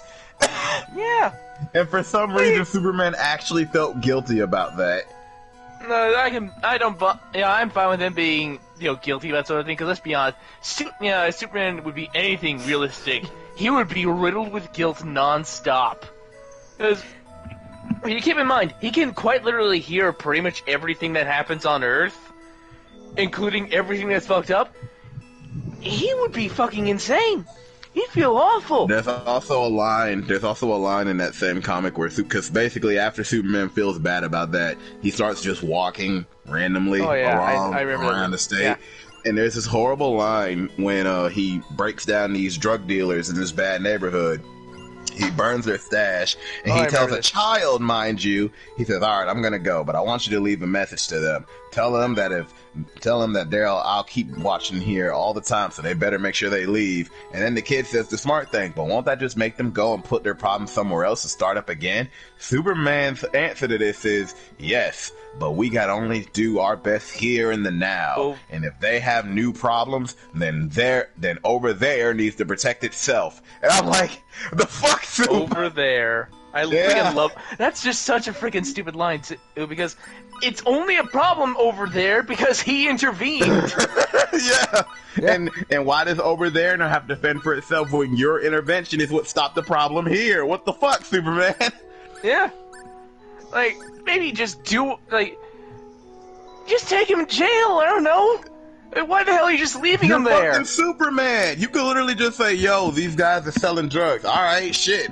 I guess it's true. Yeah, and it's not like the neighbors and it's not like the people are gonna fucking protest it, because again, they even said that too, right? Yeah. Hey, hold on. This is actually kind of weird, by the way, because I can buy a rapier, which is the weapon that Jello uses, but Jello is dead. So I'm pretty sure that he doesn't come back to life. Because hang it on the wall. If you notice, all of the fucking screens only indicate that you're only ever going to get 8 members of the crew. You only have room for 8 people on the ship and all that. So to be fair, I never finished this game, but it's I went to the last dungeon and I don't remember any way to get Jello back, considering he kamikazes himself. So I don't know what's the point of buying the rapier then. Maybe it's just maybe it's just so he must use the special elf kamikaze ship that specifically protects the pilot. Oh, and God. He was really annoyed that you didn't pick him up. Can't do shit right. Can't even die properly. You know, when you say kamikaze ship that somehow protects the pilot instead, it's like how everyone would honestly say, "Yeah, I would want the car to make sure I live rather than those other people." You know? Yeah, and then you got those jackasses that are like, "I would let myself die. I'm such a moral angel. You're all horrible." Suck me off. Seriously, fuck those people. Oh yeah. Yeah. You're really gonna be like, "Oh yeah, the lives of complete strangers is definitely above the lives of my own family and myself." Yeah, fuck that guy. You. Yeah. And I think these people only really assume okay, they say in the scenario it's just them by themselves, so they think, "Oh well, I'm gonna obviously do the whole self-sacrifice thing," but it's also here's the thing, if you wind up getting people killed, then that's gonna weigh heavily on your conscience and all that. Yeah. But it's also at the time you're gonna be hoping "Oh God, I don't want to fucking die," Yeah. The last thing you're thinking is, when you might be dying is, "Oh boy, I hope I don't get in trouble for this," or "I hope this is way too hard on my conscience." Nah. It's them or you, and you gotta choose you, otherwise, at least the car's gonna choose you. And again, otherwise no one's gonna buy the fucking car. And it's not that it's a problem if you say, "I'd rather somebody else, survive than me." That's fine in and of itself. But it's when it comes so blatant that you do not care about the act itself. You want to be seen as some righteous person and have everyone else feel inferior to you. Because when people poke holes in the argument and say, "Okay, I get what you're saying, but there's arguments of wanting to have self-preservation and saving your own life." And when you're like, "Oh, you're selfish, you're a monster," it's like, you go to hell. Now that's telling me you're not a good person. You just want us to think you're a good person, and you're even worse for that. It's like the old saying go, if you do a good deed, good deeds don't need to be reported on, essentially. Yeah. And it's well, to be fair, it's everyone wants credit for doing something when it's I helped save this person. I kind of want people to know that. No one's gonna be "Oh yeah, I definitely am willing to do all these good things without any recognition." People want recognition for things they do that people like. It's just gonna be like that. But it's that's virtue signaling when it's "Oh, I definitely be in the car that kills me rather than other people, you know? Yeah, there's no other way to paint this when you're doing that, because it's so obvious you just want to be seen as a good person, and you're not heroic for that. Like, oh yeah, you're not heroic for wanting to be seen as a great person. Like, that's literally the opposite of being a good person. Yeah. Oh man. Good people don't shame other people if they themselves can't make the same risk or sit. You don't see firefighters shaming people for not stepping up to be firefighters. If they did, those people would be the worst. Like, oh, I don't think I could bring myself to risk my life. Oh, well, you're a selfish bastard. Like, no one thinks like that. The ones who do are just, again, they're just virtue signaling, like, oh, you don't have the guts to sacrifice your life. Bitch. And then let's be even real. The people who usually talk like that, they're usually just full of fucking shit. Oh, I would so sacrifice myself. Oh yeah, I'm sure it's great. Speaking about this hypothetical situation that we're not in, that you would totally do the morally, socially acceptable thing and sacrifice yourself. Yep. You're clearly so sure about what you're gonna do. It's not like if I made this happen right now, you would do it, right? So you would sacrifice yourself? Well, let's put you in a car right now and see what happens. No. Don't do Let's just put a brick on it. Mm-hmm. Let's see. You said you're willing to die, right? So let's have it happen. That's the kind of shit Joker would feed on people like that. Like, oh, you're a selfless person? Shoot yourself or shoot this person. Do it. Do it. Do it. Oh, yeah. Oh, yeah. He would totally be like that. Mm-hmm. Like, he would hunt people down if he saw that on social media. Like, oh, I got a whole new idea. Or we'll call it a social experiment. What's that meme where it's like, you can divert the train tracks. It'll either hit this one person or multiple people. All that. Oh yeah. That's just a trolley problem. What was the fucking what's the most recent time like that you've seen that where it like made you laugh? Because I think one of them is I think when Telltale was coming out at some point, it's like to save all these people's jobs or like just save the one guy or whatever. I was like, oh man, yeah, this is definitely a tough choice, you know? It's like, what do you mean a tough choice? Just don't fuck people over. Is that so hard? Yeah. Nah, man. If I don't fuck people over, how can I look like a hero for choosing who I fuck over? Is that alright? What's funnier, the fucking what's funnier, the train tracks meme or the guy who's like looking at the button and like both of them are really like dumb options or whatever fucking he's like, oh, like he's just like sweating. He doesn't know what to pick. The dude sweating at the button. Yeah. What's funnier in your opinion? Okay, between which and which? The one with the train tracks where like it's like, oh, you can either hit one person or multiple people, or the fucking guy sweating over the button meme. And I mean as a template where every time you see it and like where it's a different thing, you actually kind of enjoy it, even though the guy sweating over the button because there's so many variety in how you can use it. Oh yeah, there's a lot of varieties in it. Sometimes it's just one button, the guy is still sweating. Sometimes they both say the same thing and the dude's still freaking out. Yeah. Oh yeah. Like this reminds me of like one of my favorite little internet games, which I honestly kind of like. It's Will You Press the Button? It's sort of like a spoof on that whole Will You press a button that kills somebody for $1 million sort of thing. Except it's quite literally a bunch of random stuff that's made up. Like, you get the power to walk through walls, but you crap yourselves every time you do it. It's stuff. Like, it's silly stuff like that. Well, time to take off these pants and go through these walls.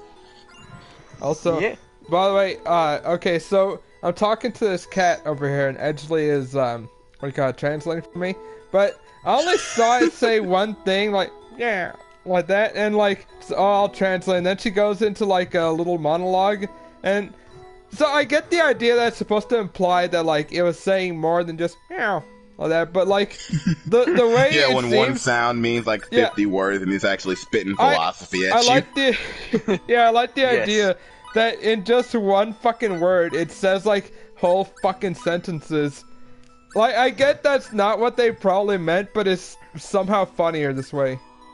Okay. I decided to freaking pull up that freaking little game. We're gonna play it. We're gonna play it for a little bit. All right. Okay. The button is you become king of the world, but you lose all your limbs in a chainsaw accident. Okay, fuck. I can never use these limbs ever again, right? Can I get prosthetics? Am I allowed to get prosthetics? I'm the ruler of the world, aren't I? Okay, alright, you know what? Fuck it. If I'm king of the world, it won't matter if I don't have arms and legs. Press the button. King of the world. Alright. Yeah, I do. Alright. Ah, fuck, but then I could be dethroned in like 5 seconds. Oh, fuck, you're right. Yeah, most people decide not to press the button. Well, those people are cowards. I like what Lake's response is, just call me King Nugget. Okay. Okay, how about this? You have the house of your dreams, but you always hit your pinky toe once a day. Oh, that's easy. I'll hit that button. Shit. Oh, I think I'll go for it. I hit way worse than that on a daily basis. Yeah? Pinky? Aw, man, I don't need that, and then it's completely destroyed before the fucking first month is up. Okay, how about... Alright. This one's pretty freaking dumb. You get your dream body, but you have to live with someone you hate for the rest of your life. God damn. Well, I already do that. I live with myself. Nah, you're cheating. No, we gotta make someone that'll make you hate that you could hate even more than you. So that doesn't count. This has to be an odd couple situation. And honestly, I don't think I hate anyone that oh god, Josh. There you go.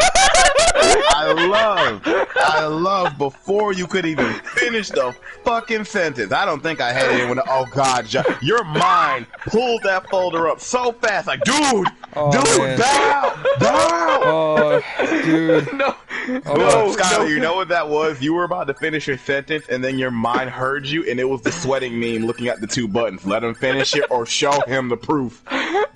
Show him who he'd hate, or let him live in blissful ignorance. It's because it's been a while since we talked about Josh, and so like your brain wanted to get rid of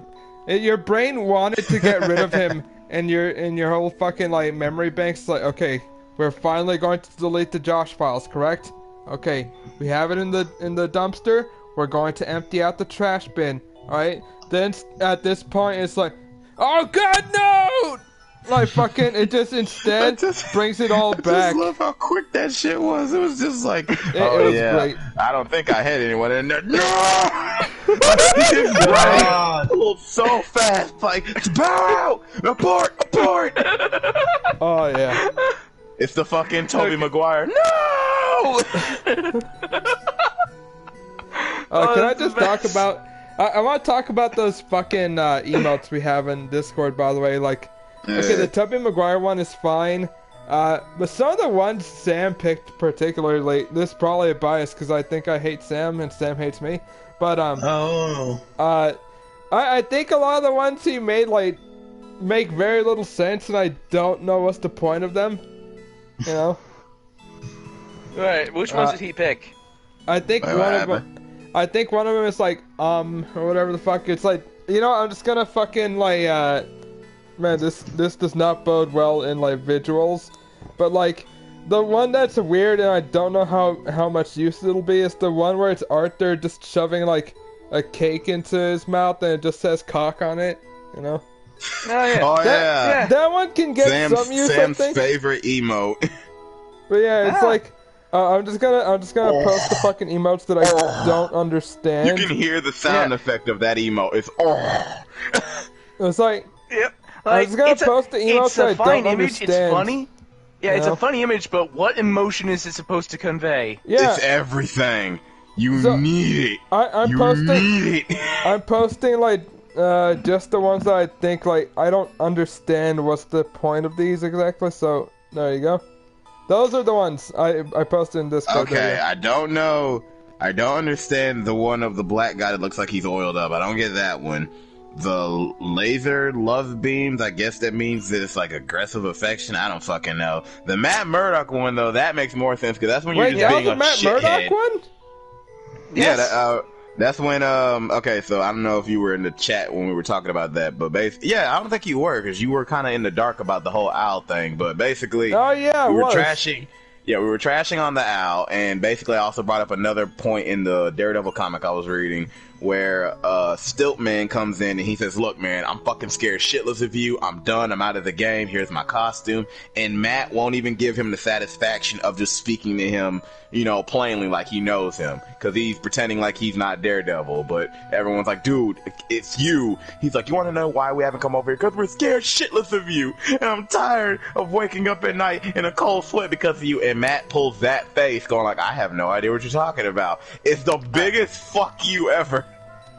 Yeah, I don't know what you're talking about. I've never even seen that fucking bit, so I wouldn't even know it. But like that does sound kind of hilarious. It's because I posted a picture of it, so yeah, I'd have to show that all over again for you to get the full context. But the one after that, how am I running out of money already? That is the freaking lady from Promised Neverland, or and it's because I made a joke, or we all made a joke about, first of all, she's scary as shit, she's strong, she's super fucking fast, and then we were both making jokes about that's Oliver's mom, and so then I think Sam, he was the one that came up with that, and it was just like something Oliver, even though she's not related to Biscuit Oliver, but she may as well be Oliver's mom. The Arthur one, I have no idea, and the last one, I especially don't know what the fuck it is. Or no what idea it means. About those. Yeah, the last two, I don't know what they're supposed to be. Yeah, the Arthur one, I'm guessing, again, is something phallic, just like, but I don't know about the last one, or what it means. Yeah. Sal got that from me, and the original post was Republicans who espouse family values and good old times for some shit, and then they immediately just jump to sucking dick. Yeah. Okay. Yeah. All right. Yeah. Dick sucking. It would make a lot of things easier if you guys just either fought or sucked each other off. I'm just saying, a lot of debates would go faster. Are you saying a reference like a peace lover now? Wait, what? Nah. Fucking peace through sucking them off. Oh no. You're right. What have you done that to you? Why me? It's your fault. So, you guys want to play more Will You Press the Button? Oh, yeah. Let's see what you got. I couldn't concentrate because I was in my fucking flashpoint, but now I can. Okay. So the button is, you can have 6 Pokemon of your choice, but no one will ever believe that you have Pokemon, and they will think you are weird in imagining it. Press it. I would not press this button. Okay. Wait. I'll press it. Say that again? No, wait, hold on. I'll press it and I actually have my team ready. Sorry, go on, Del. No, I'm saying, say that again, Skylar. I didn't hear it all. You can have 6 Pokemon, but nobody will believe that you have them, and they'll think you're crazy. Shit, I'm fine with that. Yeah, I'm fine with that. Okay, so my team is Lopunny, Gardevoir, let's see, hold on. Reference folder. Here he is. You shut the fuck up. You shut the fuck up for a second. Blaziken. Oh fuck, hold on. Actually, I'm trying to remember some of these names. Because here's the thing, is people just don't believe me that I have Pokemon, but they still exist, right? No, nobody believes I don't think the medication's working for Efren. He still thinks it's real. Wait, alright, but they are physically there, right? What do you mean exactly? I don't know. I just reading what's written down, man. I'm assuming, based on the way it's said, it would be like they exist, as in they exist for you, as in, yeah, you can talk to them, they can interact with you, and I'm guessing, yeah, you can use them to do things, because they are Pokemon. But no one else would know, or see, or believe. The way you said it, Skylar, it sounds like what Del said, like, nobody will believe you ever if you have them, so I'm just gonna use it to rob a bank. Yeah, that's basically a stand now, what you just described, like 6 stands at once. You don't believe? Okay. Oh, what are you gonna blame my robbery on? The fucking Pokemon you don't believe in? Fuck you. Okay, good point. Okay. Okay, this is an interesting one. You know all foreign languages you want to know, but you can only speak 500 words a day. Wait, hold on. Ah, damn! I ain't pushing that button. No, I would not push that button. I would have exceeded my cap way too fast. Okay, even when I don't want to. At least with you fuckers, at least. I want to give my perspective. Here's the thing: is how often am I gonna speak in any other language other than English, maybe Spanish, and possibly Japanese. That's basically like I'm in America. You know what the fuck? So I would press a button because I don't even say fucking 400 words a day. Oh. But that's because you choose to. You And know you're deep gay. down you want to just go ape shit.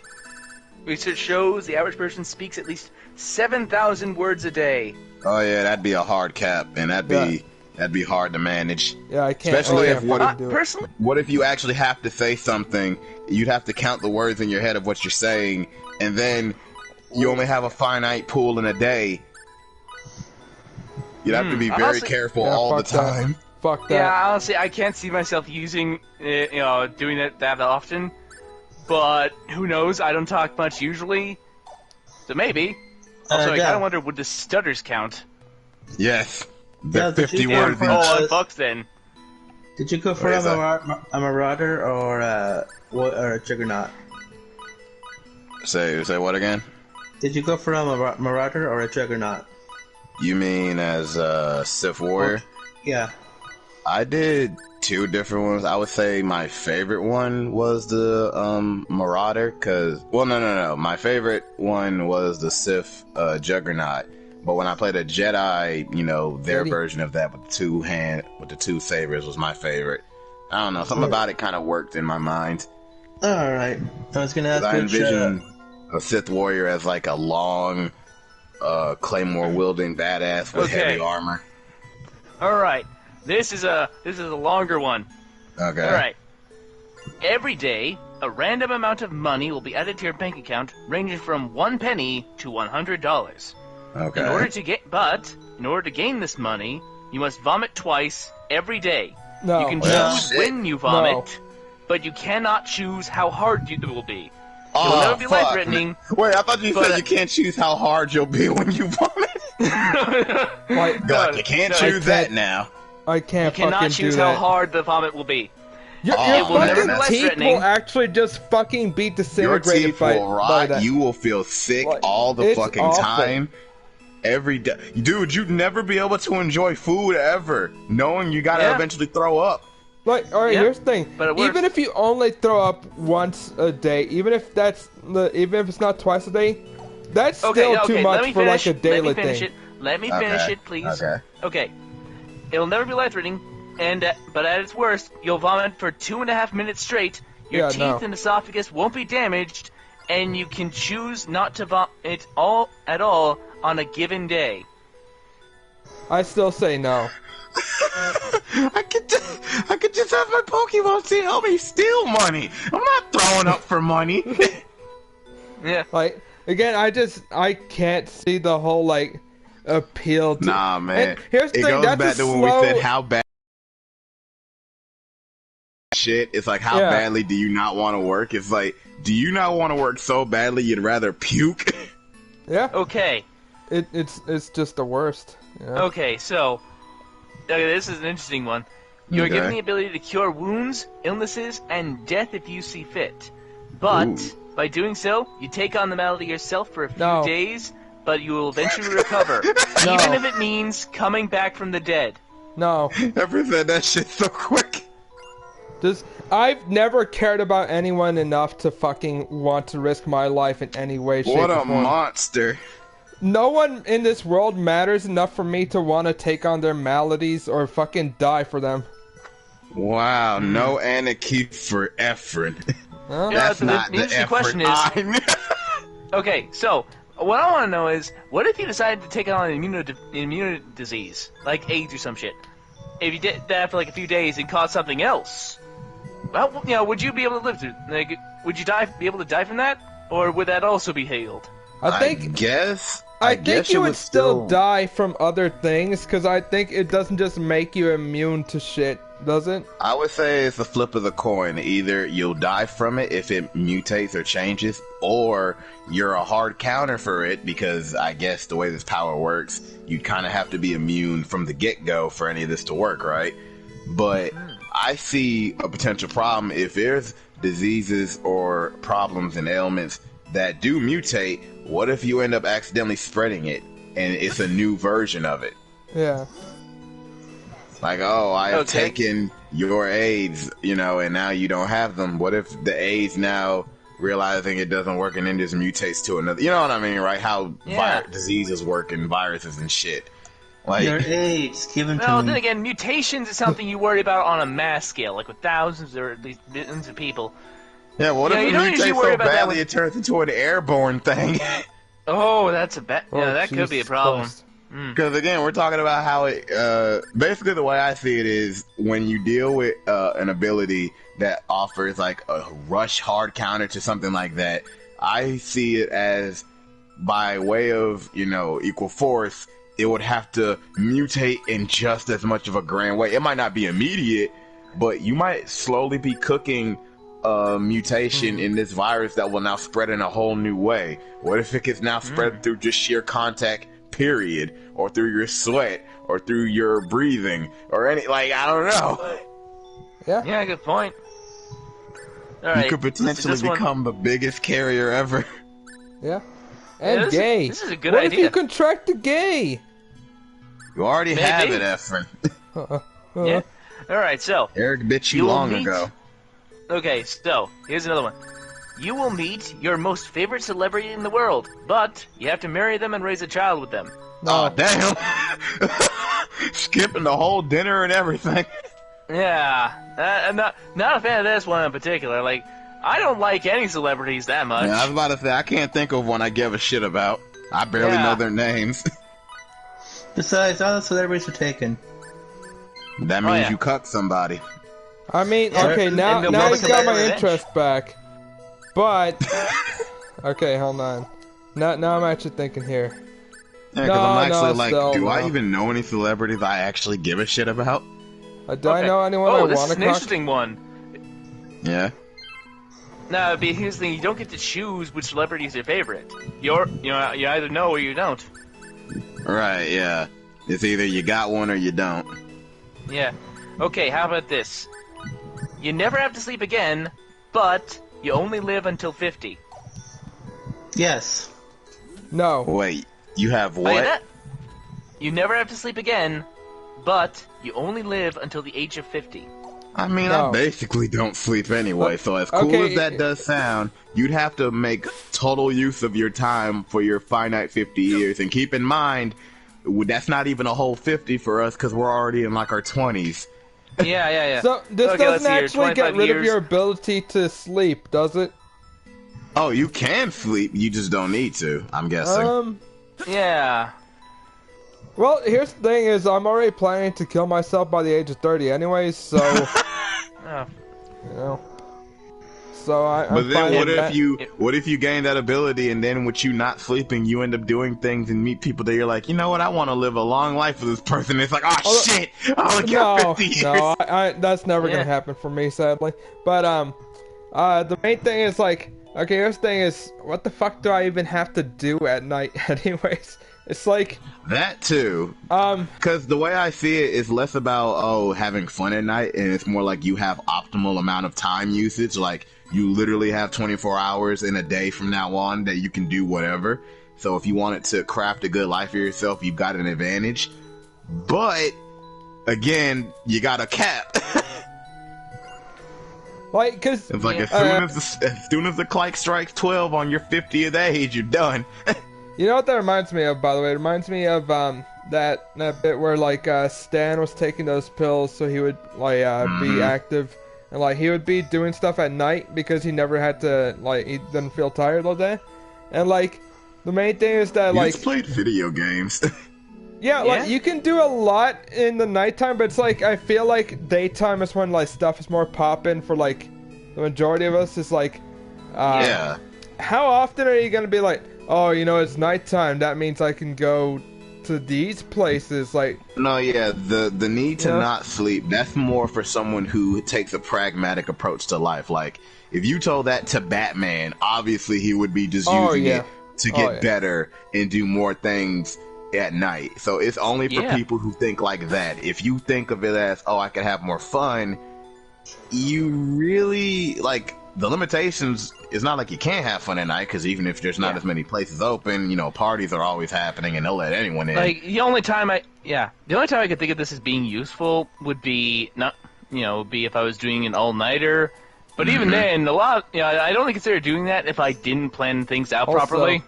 I was thinking about this, but like, the whole all-nighter aspect is like, when you actually look into the whole psychology stuff, is like, that doesn't actually help you at all, because like, the main thing is, alright, you need to fucking sleep so that information can be like accumulated into your brain. Yeah, if you're always awake, then you're pretty much never really giving yourself time to process that. So, well, in a way, it's like, yeah, I'm able to keep studying, but like, I guess if you're doing through all that, then like maybe you'll remember that by the time the exam shows up. But still, it's just more about how you usually study or do stuff like that. If you know for a fact you're a very studious person, like even if you're in class, you're already kind of processing the information you're given and you're already kind of getting it, then an all-nighter, that's a good way for you to kind of like supercharge all of that and get as much information as possible, because you've got like a good feel on your thoughts. But if information goes in one ear and out the other, and you know that, you really got to give yourself time to process whatever you're researching, because you're not going to remember it. You are going to be like, I swore I saw this in the book. Whatever. Time to go for the tried and true method of guessing. Again, it's like, I think this one is the least, like, fucked, but it's also the least beneficial at the same time. Yeah, I don't know. I'd say I'd probably, like, push the button just cause. Right. And just to kind of see what that life's like. Plus, it means that I don't have to live past 50. This is good shit. This is good shit. Yeah. Yeah. Push the button or don't push the button. Oh, come on, man. Why are you making impossible choices? Suck them off. I want you to pay close attention to me. Hey. Don't eat that dirt. But, oh, yeah, I love that. By the way, I just want to mention, like, this is supposed to be a very, like, high-tech future species that's like, oh, yeah, we have all this technology and stuff. But they can't seem to make stairs very wide because the hitbox for these stairs is so fickle. You have to be standing at this angle and be walking up here. Otherwise, you're just gonna be walking like an idiot, just desperately trying to walk up these stairs like I have for a while. Can I say something about the game I'm playing right now? Is it gay? No. Okay. Anyways, the fucking black teacher is going like, we Sith like only the most elite, pure bloodlines. Oh yeah, I know that guy. Yeah, that's how you know they moved totally past race.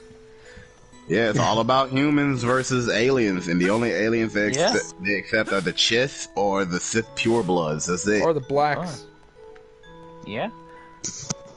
So only in one fucking flashpoint, the Sith pureblood guy from like 1950s is like, are you making Twi'leks a fucking Sith? Hey, yeah.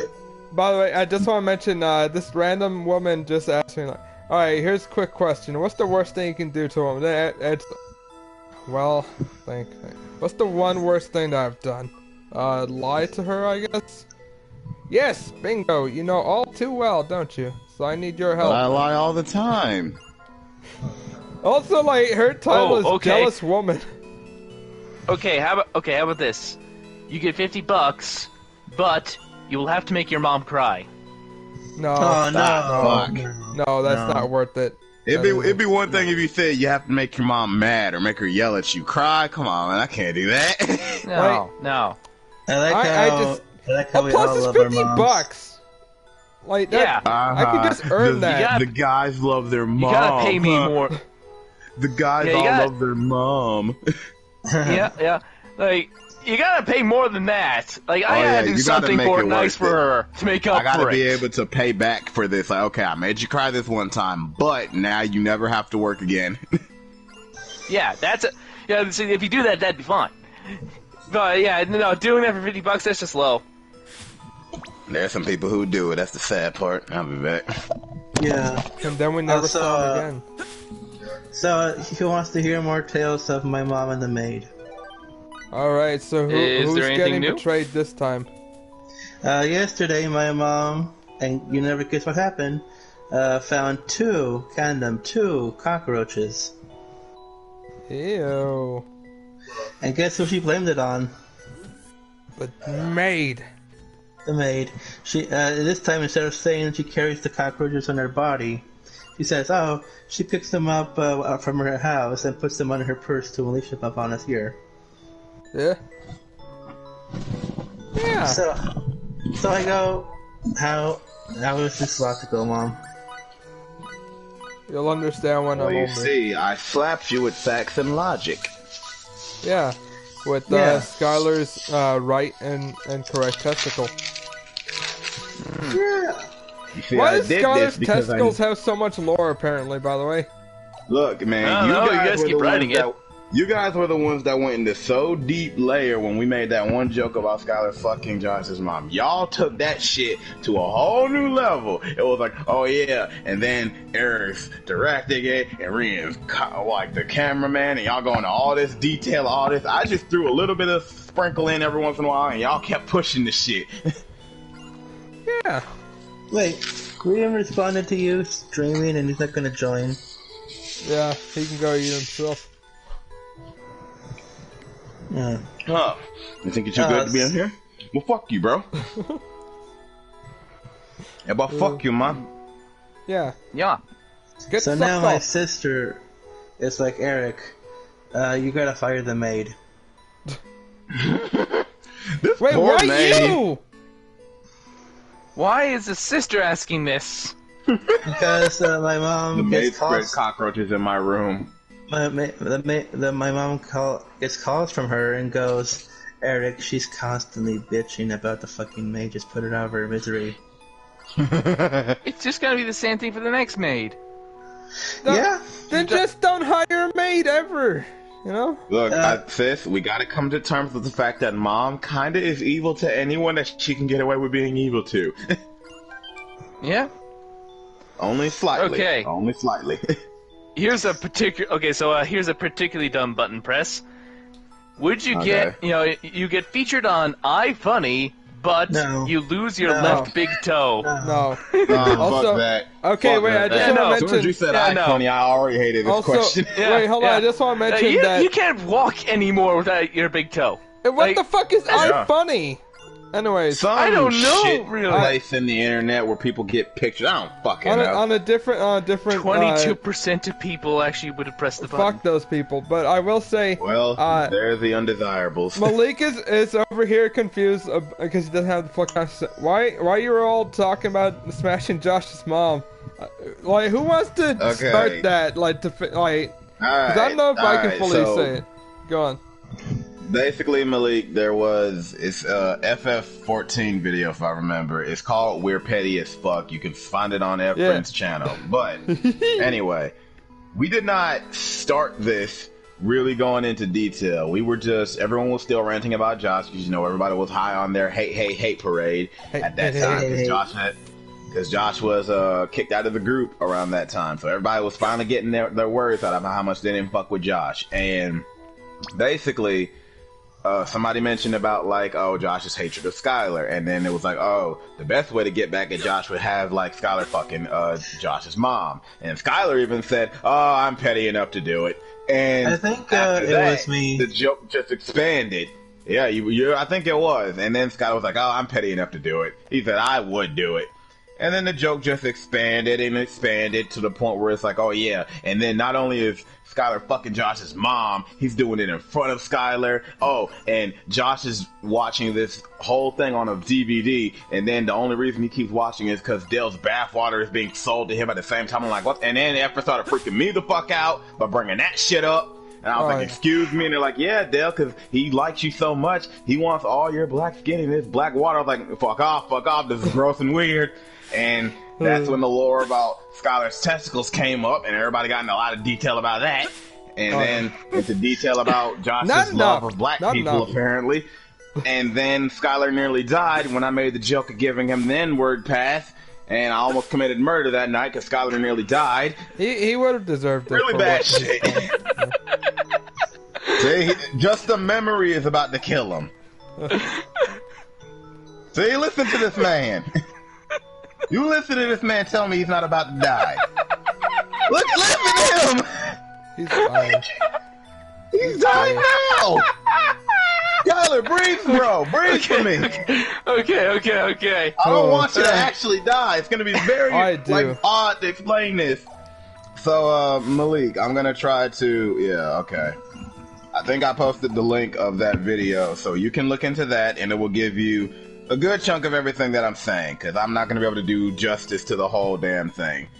Long story short, everybody was on they hate Josh moment, and they culminated that into making as many jokes as they could about how much they would like to fuck Josh's life up in any way they could think of. With director Eric, producer Leslie, a guy that's sleeping on the couch, Rian, and the triumphant return of great actor Skylar. And don't forget, I'm the writer. Greatest porn stars. You're the writer, yes. Efren's the writer, and one of the greatest porn stars ever, Skylar. Yeah.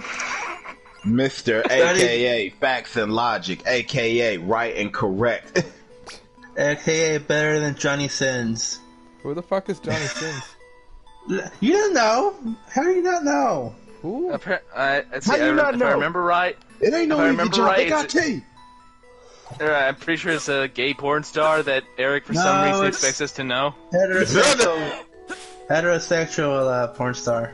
Oh yeah. Okay, well, I don't know male porn stars. Just because Eric's gay, he has to know he has to only know gay people. Yeah. Wow, Skyler, and I thought I was fixing you now. I still don't know who you're talking about, I haven't been Shark. fatherly enough to help you out of your bigotry.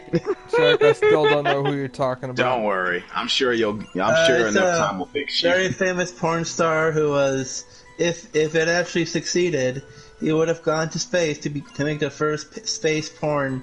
Now that's movie. dope. That shit we would come up with as a concept and push for. I'd be down with that, honestly. It's like, nah, fuck that. Zero gravity fucking bitches. We doing porn in space.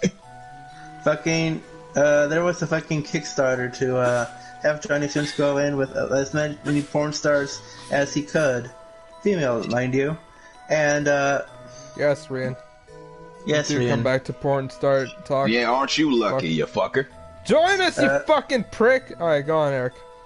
So, it failed, and every day I remember that it failed. It's another year off my life.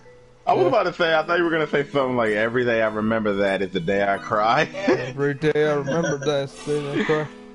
Look, the director that was so ready to spearhead this project, the project wasn't funded and failed. These cowards! They won't let me see my vision!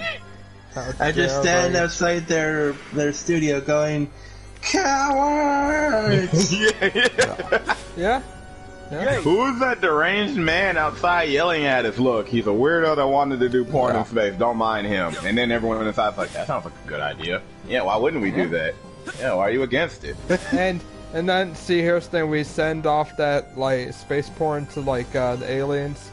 And then they're like, oh, you know what? How about... aliens? Yeah, so how about we join in on that, you know? You know that thing I just said about cowards? Yeah. That's from a movie. You guys know which one it's from? I don't know which movie, but I do remember Family Guy made a reference to that, because Brian did that same thing. Yeah, it's about a guy who is Jewish, and he goes to a scholarship. Yeah. Gets a scholarship to a rich kid school, but the rich kid school hates Jews like nobody else. Oh, so it's a documentary. So I'm just imagining Dale going to that school, and they hate black people, and eventually they found out that Dale is black. I don't know how, but they do. I know. I know he hides it very well, but still. He hides it super well. Me almost looking like a fucking parody when someone says black person, like his dreads are almost covering his eyes. I smell a black person. I don't know where it is, but when I find out where, I kill it. Man, Fidel, I'm so happy you got no African in your blood. Oh man, I love Walker. I'm sitting in like a frat house full of a bunch of weirdos. It's like, man, Fidel Malo, I'm so happy you got no African in your blood, brother. Yep. I'm like, yep. Sure, totally. Just hand me another beer. Yeah, I have this Australian.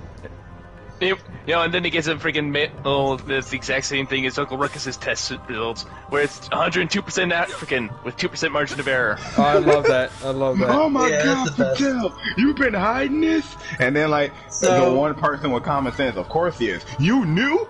Oh. So that margin of error is great in both ways.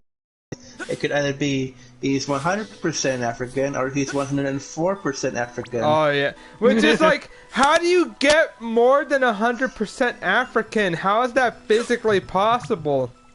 You know? You can go even darker, like, Efren. The fucking continent of Africa is in your genes at that point.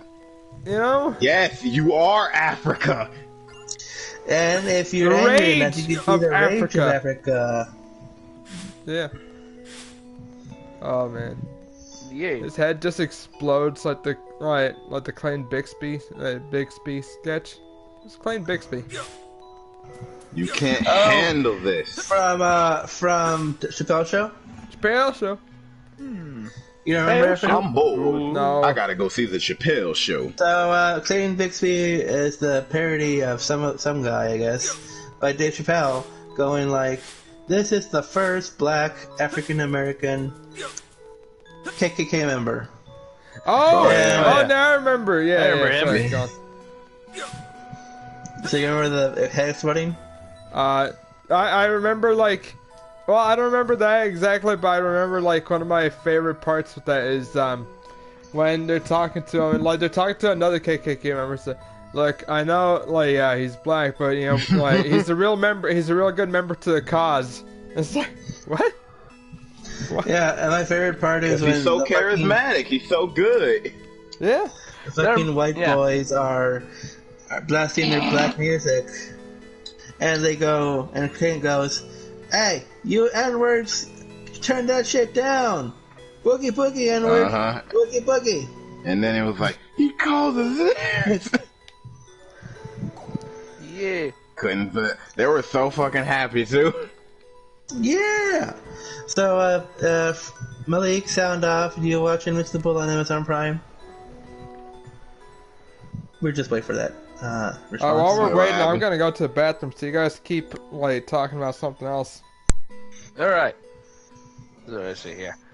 Oh, how about another? How about another reading of the button, shall we? One more. Yeah. That's it. Okay. Just go on. Just go on. Yeah, we're gonna go. Okay. You can read minds, but you can never forget the negative things others think about you. No. Oh, I never forget them anyway. That's good. Now I have more information.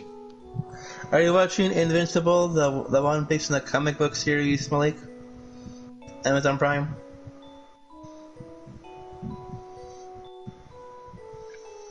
Or have you watched it? Yeah, nah, I'm fine with that power. I could work with that. Mainly because I just like information, so the more I know, no matter how much it might not always be good, it's useful. Right. Plus, it just helps you suss out your real enemies, you know? Okay, this one is just a joke. There is a blue pill, but there's also the red pill. I take the black pill. No, you're not even choosing which pill. You're just choosing whether or not the pills exist. One of them real. Yeah. Oh. Well, according to the base incels, it's all about the black pill. So, Malik, I don't know how different it is from the comics, but Amber in the show, we hate her. Bitch. She's the worst. This bitch actually invites her boyfriend on a date to a fucking soup kitchen. You already fucked up there. And Eric's biggest pet peeve is her saying she wants to take some social justice studies or whatever. So that was already denied for him. But me and Skylar hated her for a bunch of other reasons. Oh yeah. Also, she is probably the worst love interest I've seen in any kind of superhero media. Hey, back. Hey. I've never seen a love interest that was straight up unlikable. There's nothing. Oh yeah, we're talking about Invincible. Well, hold on, it's because now I'm trying to think what love interest in another thing is probably worse. But go on, talk about it. Yeah. She's constantly belittling him and treating him like shit. Yeah, the only reason Mark actually likes is because it's his first girlfriend. So yeah, he's got an emotional attachment to that sort of thing. and but he doesn't actually treat him with real respect. And and can we talk about the freaking robot thing? Can we talk about episode 6? Yeah, he's read the comic. Oh yeah. Okay, so basically these two go on a date to a university and decide to stay there for a while, and and then there's a cyborg attack, and Invincible, that of course, has explains that she was white in the comic. They're gonna make sure this bitch is right in the show. Oh. Wait, what do you mean? Eric even said that she doesn't have a big role in the comics, so considering the show is putting a lot of emphasis on her right now, I bet you they're gonna go their own direction and make her mean more. Also, continue. That just caught me with what Malik said. Keep going. Oh wow. Right. Okay, so yeah. Hold on, Skyler. Efren, go ahead. Sorry. No, it's because I'm kind of confused. So, who was white in the comics but is no longer in the show? The main character's girlfriend, Amber. Oh, alright. Yeah. In the comics, according to Malik, she's white, and Eric has also confirmed she does not have a big significance in the comic story, but the show has pretty much been shoving her in our faces for a while, so clearly they're doing something different. She is not white in the show. She is a black girl. Interesting design. I liked her on her looks and everything, but then every time she opened her mouth, I started hating her. Yep. But anyway, so let Skylar show about the worst moment. Okay, so here's what happens here. They go out to university, there's a cyborg attack, and Mark has to do this thing where he runs off to get into costume before going to fight the bad guy. And when he comes back, his regular old Mark, she doesn't know. So he can go, Scholar, you want to order a response? Scholar, I'm very sorry, I just want to mention real quick. Now, I'm a fucking retard and just never bothered to look at this tree. So, I was about to say, we can all confirm that. Yeah, so 20 to 30 minutes, close to an hour, I've just been where the fuck is this fucking, thing that I need? I just decided, oh wait, an unyielding gravekeeper, maybe that's something that's not human per se, because humans yield at some point. So then I decided, oh, maybe that tree is something. Oh, hey, it is. God damn it. Go on. In other words, Ethan realized he was dumber than he thought. It's okay, how is a tree an unyielding gravekeeper? Fuck off. It unyields. Does it yield? I didn't think so. If I chop it down, it yields. Did you? You didn't, did you? That's what I thought, because you knew better. Alright, sorry. Go on. Okay, so he does the classic thing where he has to get out of the situation, get into costume, then come back and fight the cyborg. Then once the cyborg is done, he comes back and she's like, "You abandoned us!" And keep in mind, she doesn't know he has powers. To hit her, he's just a regular old dude. But she's pissed that he wouldn't throw his life away for no reason at all. Because she's not trying to get away, she's just standing there. So let me add some details, Malik, to really paint how fucked this whole scene is. So Mark is on the campus with his girlfriend and his best friend, his gay best friend, alright? The whole time the gay best friend's been looking for this dude that he's been talking to. He wants this dude's dick. Long story short, when the cyborg shows up, the cyborg grabs the love interest of the gay friend. The gay friend tries to throw rocks and cans at it to try to save the guy. And while everyone's running away, because everyone's trying to get everyone out of there, right? They're playing go, go, go. And Mark and his girlfriend are helping people get out of there. Mark has to slip out into a superhero outfit, so he goes, saves the day as Invincible, and his friend knows exactly who that Mark is a superhero once he sees him, and he hears him speak. And so after that, when Mark comes back, after he's beaten the cyborg, or more specifically, the cyborg kills himself after seeing what he looks like, Mark leaves and then comes back as his normal self, and his girlfriend is upset at him, saying, "How dare you abandon us? I thought that you really meant what she said." It's so in other words, and I'm going to add this too, she complains that Mark is never around and that he keeps making excuses for not being at dates or events or whatever. The last thing that she heard, because this is after an episode where Mark got his shit kicked in by a beast, some beast master or whatever the fuck the character's name is, he nearly died, and the excuse that they said was, "Oh, Mark got hit by a bus." So as far as his girlfriend knows, her boyfriend just came back from the fucking hospital. a big bad shows up, and she's mad that her boyfriend was not there throwing himself into danger. So this woman is now mad at you for not killing yourself for her. Yeah. And yet you're supposed to find this relationship is endearing. Yeah. Meanwhile, Eve, the superpowered, perfect, potential of interest, who you guys told me she looks like Climate Asagi character, right? Yeah, basically. Yes. She decides she wants to fix the world without being like a frontline superhero, just punching shit. And she's like raising crops, restoring forests, literally stopping natural catastrophes. And she comes back just all happy that she's done so much good in the world. And we're still supposed to say, oh man, it's so bad that Mark and his girlfriend Amber are struggling. And even though Amber is the worst person in fucking existence. And then... Yeah? Although I've been to comment section, I'm glad to say I haven't found that many simps there. But for the simps that are there, oh god, they fight hard. Yeah, and like, so long story short, Amber has a big "fuck you, Mark" moment. Like, oh, I can't see you again. Blah blah blah blah. So now maybe they're on a break or they're broken up. I don't fucking care. But then, no less than 2 minutes later, some frat guy goes up to her and says, hey, do you want to go to our frat house? And she's instantly being snooty. Oh, a fraternity? And it's like, well, yeah, but, it's just a party. And what, you think we're going to do crazy shit? Yes. And then she goes to the party because obviously she wants to be a bitch. Like, oh, well, I'm not in my boyfriend, so I'll just go and talk to some other guy. She's at this party, and the whole time the dude's basically explaining normal shit to her. Like, it's not just about partying here at the frat house. We have programs. This is a campus. This is college, stupid.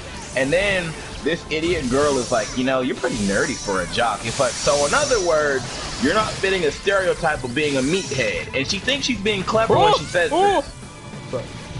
Yeah, I know, right? It's the worst. God damn. And she was so quick to fuck this guy until she found out that he had a girlfriend. Because as soon as he said he has a girlfriend, that's when she pulled like a oh. So I'm like, so you're already ready to jump on some other dude. All because you just mad your boyfriend isn't about to die for you.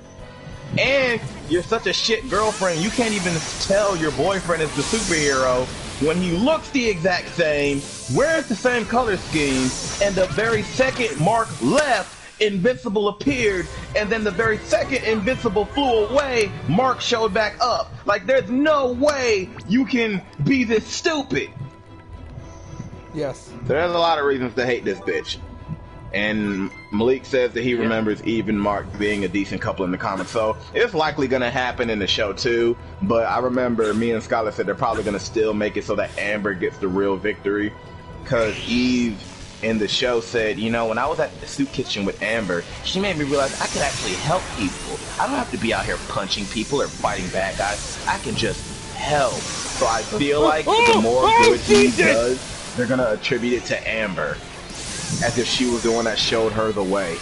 The only way they can attribute it to Amber is going like, Amber dies in a heartfelt, in Invincible's arms, dying moment. And then when her funeral comes along, Eve will be like, Amber, you inspired me to be the very best person I can be. I can see it right now. Fuck that entirely. So Malik says, oh yeah, she sounds like a cunt. The worst, man. It's the worst. And it's sad because, again, I don't want to hate her.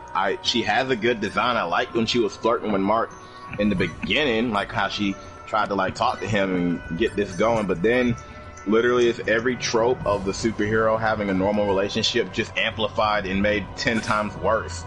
Like, oh, how dare you not be there for my mom's bar mitzvah? Oh, you're the worst, Mark. I can't trust you for shit. It's like, really? Really? We're really making this a big deal. I was gone for 2 seconds, came back, and this is still, you're mad. I just came back, I'm injured, and you're still being mad. And then a robot appears, and my injured ass is moving with the crowd to kind of avoid the monster. And then when the hero comes and saves the day, keep in mind she was not in danger. I'm just going to say this now. Amber was not in danger when the cyborg appeared, okay? When the cyborg appeared, he only had one target, and that was the guy that the gay best friend liked. He was trying to kidnap him. And when he showed up, no one else was in danger, which is why everybody else was able to run. So Mark and the gay friend and Amber were trying to help get as many people as far away from the monster as possible. Normal stuff, right? So now that the people are gone, you would think it's time for them to run, right? But no, Amber's stupid ass decides to just stand there and watch as Invincible swoops in and saves the day, not knowing that she could be in danger getting too close. So after Invincible saves the day and the monster's dead, Mark shows back up, probably concerned, thinking, oh, my girlfriend wasn't running behind me, well, let me go back and see where she is. You're mad now that he wasn't just there, in the reach of a potential deadly monster. You're a piece of shit. Malik says, that's the worst when a character has a banger design but has a shit personality. That was a Gina for me. Yeah, man. I will say, very similarly, I talk about fucking Comic Got Kill every now and then, but like, the designs in that show aren't too bad, but like, multiple characters are just like the worst people. Especially the one chick with blue hair who I always forget her name. Death? Yeah, because too many people simp for her and I don't understand why. Like, big titty. Well, here's the thing is, well, they're not that big, but like, here's the thing is that like, okay, there's a thing where like you do want to be dominated, like, she could be a dom, but it's like too severe in the dom aspect where she will play you alive. She's fucking awful. Like, the first time you meet her, she defeats a general's army all by herself, and puts the fucking corpses of the general's friends on the stakes, and the fucking general is mind broken. He's just licking her shoes, her boots. Oh, the ice bitch. Yeah. Yes. Oh yeah, that is a problem. Anyone who's like really saying, I want that, I don't think you know what you're really saying. I got traumatized by that. I'm like, what the fuck is this show? I don't want to watch it no more. Yeah, and the fact that this is normal to her is what's really horrific, right? That she considers this normal. Here's the thing: is she gets no punishment at the end. No. She says I slaughtered them like animals, just so they could rebel again in their anger, so you kill them again. Yep. Oh. She literally stirs the shit as much as possible and does every sadistic thing you can think of. But then fans, for some reason, see her as this hot thing or like a cutesy thing even, because then she gets this weird crush on the main character. I don't understand why. I really don't. I think it's literally just so that the audience, because you know they're projected through the main character, so the audience can have their dom girlfriend fantasies, you know? Because why else would that happen, right? Yeah. So fucking. Because it's so weird.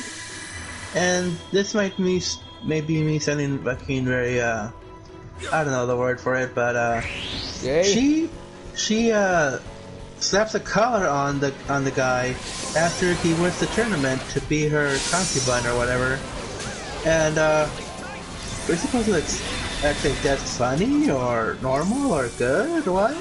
We're supposed to think it's female empowerment, and that's fine. Like if the genders were reversed, and I know you guys don't like that sort of reasoning, but if the genders were reversed, Estes being a guy and Tatsumi being a girl.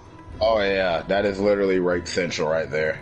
Well, here's the thing, is that, again, like you said, like, if the genders were reversed, then yeah, like, everyone's like, oh no, this man is being a horrible monster, but like, you can't fucking say the same here. It's like, why is it different just because she's a big-titted bitch? I don't think her tits are even that big, you know? She's literally, she's standard. Yeah. Do you Efren, remember the Prime Minister Honest? Kind of. Fat asshole NTR guy? Yeah. Imagine if he had a hot body and he was doing the tournament. Yeah, it is still. If he had a hot body and he had the same personality he does as a fat bastard, and he does this tournament and slaps a collar on this girl, and you know what's gonna happen to that girl. He slapped the collar on mine, the pink-haired girl. Yeah. Oh, man.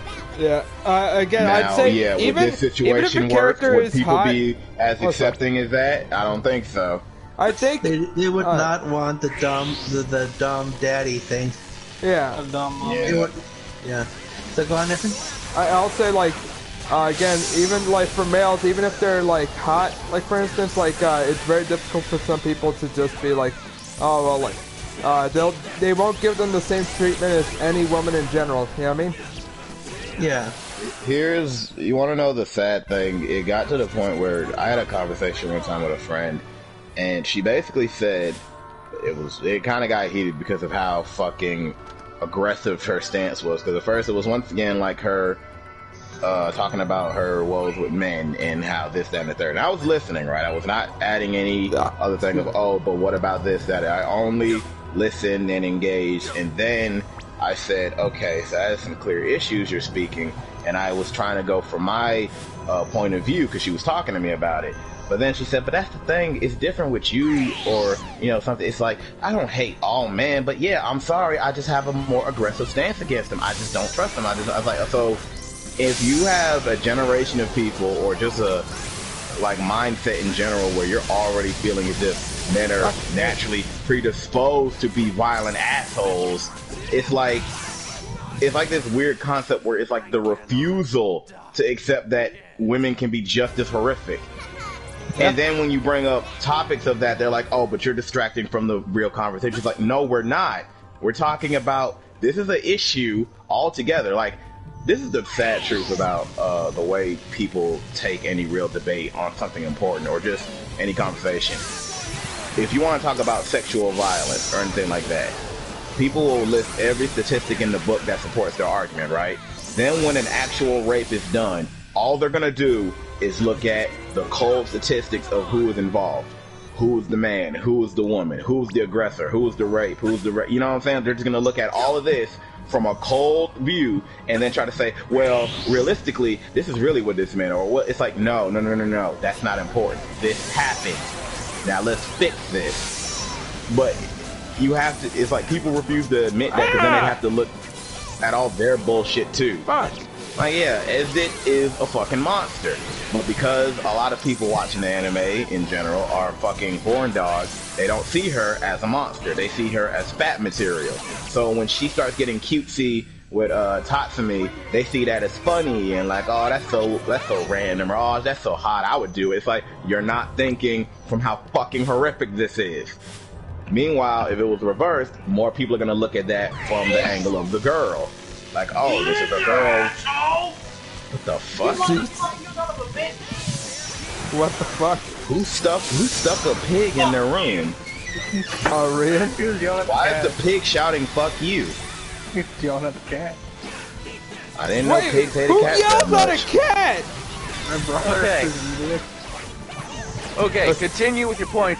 Yeah, your brother squeals like a fucking pig. Anyway, but if the genders were reversed, and like how Eric said, if we had that fat bastard doing this to a female, they're not going to be able to look at it from, you know, their usual Even point of view. Now they're going to only see it as, be like seen as the anything like that. You know what I mean? If it was just swap, now it's not about the majority of the horn dog kids who's looking at anime for fat material getting off on the idea. It's now, this is a more quote-unquote realistic thing that happens where the guy is basically forcing the girl in a situation she does not want to be in. And there will be people who look at that and automatically just be like, oh yeah, that's more fucked up. That's how horrific. That's evil. It's like, but we did that over here with Tatsumi and Esdith and y'all didn't say shit. Why didn't you say anything about that? Oh, because it's fucked, man. So I know I'm gonna preface this by saying I don't watch The View. I think it's trash. I don't know nothing about him. Yeah, go ahead. That's a sin, Eric. Go on. So Whoopi Goldberg and her female cohorts were discussing about men hitting women and women hitting men, and Whoopi came out with this statement going like, if a woman hits a man, men, I give you the permission, which is your right, to hit a woman back if she slaps you, or hits you, or punches you, anything in between. And the fucking other members of the fucking View were like, Whoopi, what's wrong with you? if a woman hits a man and the man hits her back, that's blaming the victim. Wait, what? She smacked the man. Yeah, no matter what happened, the other members of the review were like, no matter what happens, the woman is the victim in this scenario. Oh, fuck that entirely. And this goes back to kind of, sorry not to interrupt, but this goes back kind of with the conversation I had with my friend, where basically, because she constantly tries to say that she's like this conscious person that just wants peace and to help heal the divide of everything. But the problem is, she literally just kept going. Every time I pointed out an issue where society basically allows abuse of men or allows people to take advantage of men, hurt them, and destroy their livelihood, she basically said, well, those problems are also women's problems, so really it's men's fault. And I'm like, you can't do that. You cannot, like, she was doing basically, she didn't want to say it, but she was basically doing the whole patriarchy argument, where, oh, if there's a problem in the system, then it's men's fault because men are in charge of the system. But guess what? The individual boys are not the ones making this system. You're right. This is a system designed to keep you all at each other's throats. You can get fucked over or you can fuck someone over with this system. That is true. You know, like the whole idea of, oh, rape culture, oh, what was the girl wearing, or, oh, men can't be raped because they're boys, you know, that's true. There is a society out there that makes it so that if you want to be an evil fuck, you can make an excuse up for yourself, right? It's true, right? Like, that's the blatant honesty. But the problem is, when we need to talk about that problem, no one wants to come forward with it and say, okay, yeah, we both could be evil in this situation, and we're both have potential victims in this situation. Like, every time I pointed out a societal issue against the bias against men, she just kept going back to, but that's a men's problem, it's really men's fault for that. It's like, that's not the point. If you're saying you want to heal things, you want to change stuff, how are you going to change anything if you're literally buying into the lie and you're like perpetuating more hatred by literally saying you can't trust a guy? Like, you're speaking to me right now despite knowing me for years, and you think I'm an exception when I'm not an exception, right? Like, you can't treat people like that. It's like that. It goes back to that mindset of, oh, you're one of the good ones. Like, no! Oh, fuck. What, are you Josh now? Like, she didn't say that, but basically that's what I was trying to get her to understand. If you want to genuinely help and you want to fix these problems and this divide between the genders in our society, you have to be willing to let the other side speak, put all the issues they have been suffering under on the table. Don't scrutinize it. Don't try to say, oh, but it's a competition, we're the real, but no. Let them put it out there, just like how you say we shouldn't be interrupting when you bring your issues out, right? Let us put it all, everyone put their shit on the table, and then look at the problems and say, now how can we fix this? No! Where is this coming from? Where is this divide coming from where people think this is okay? And you have to be willing to accept that some of the bias works in your favor, right? Yeah. Both sides. You have to. But if you don't want to do that, if you're like, well, I don't care if girls take advantage, because really, y'all been, it's like, no. Now you're being vicious. Now it's not about healing anymore, right? Now it's just about you just saying, fuck it. So, and I'm saying, you don't have to want to be a conscious person. If you don't want to help, then don't help. But don't be one of those liars that say you want to help, and then just be out here just only helping when it's useful for you. Like, that's how we have this system happening now, because everyone claims they care until it's time for them to do their due. And admit when, yeah, there's a fucked up thing where I could benefit from this, but this is wrong, right? But people don't want to do that. They don't. It's stupid. Also, remember a scene of Esdead having a guy with her ice pillars, total watchman. So yeah, fucking boys watching anime, and more specifically grown men watching anime, like the sadder ones, they are not thinking clearly. They are thinking with their fucking porn brain. Step on me. I don't know if I've mentioned before, but like I stopped watching anime like to a certain degree, like as much, because there's too many that are just like, oh, it's one of those scenes where if someone walks in on you, like it looks bad, or like I fucking hate that scene. You know what I mean, right? Where like too many animes have Why that. Do they all react in the most obnoxious way? Oh yeah, like and here's the thing, it's just sort of to a certain degree, it's like okay, you're watching an anime like an isekai, you should have expected this, but there's fantasy cool shit in it. I wanted to see more fantasy cool shit. Even like, in action shonens and even in other stuff that shouldn't have those tropes, they'll still have those tropes sometimes, and it's like, dude, it's not funny. Like, I get it, you guys like it, but it's dumb. Yeah. The one that comes up to mind is not an anime, technically not. It's the Persona 4 game. Remember that one? Yeah. Oh, yeah. You guys look good in your swimsuits. How dare you? No, it's they walk in. The girls walk in to the boys' bathhouse, right? Yeah. And the boys go into the boys' bathhouse, think, "Oh, we're just gonna enjoy ourselves here," and they walk in on the girls, thinking, "What the fuck are you doing in our bathhouse?"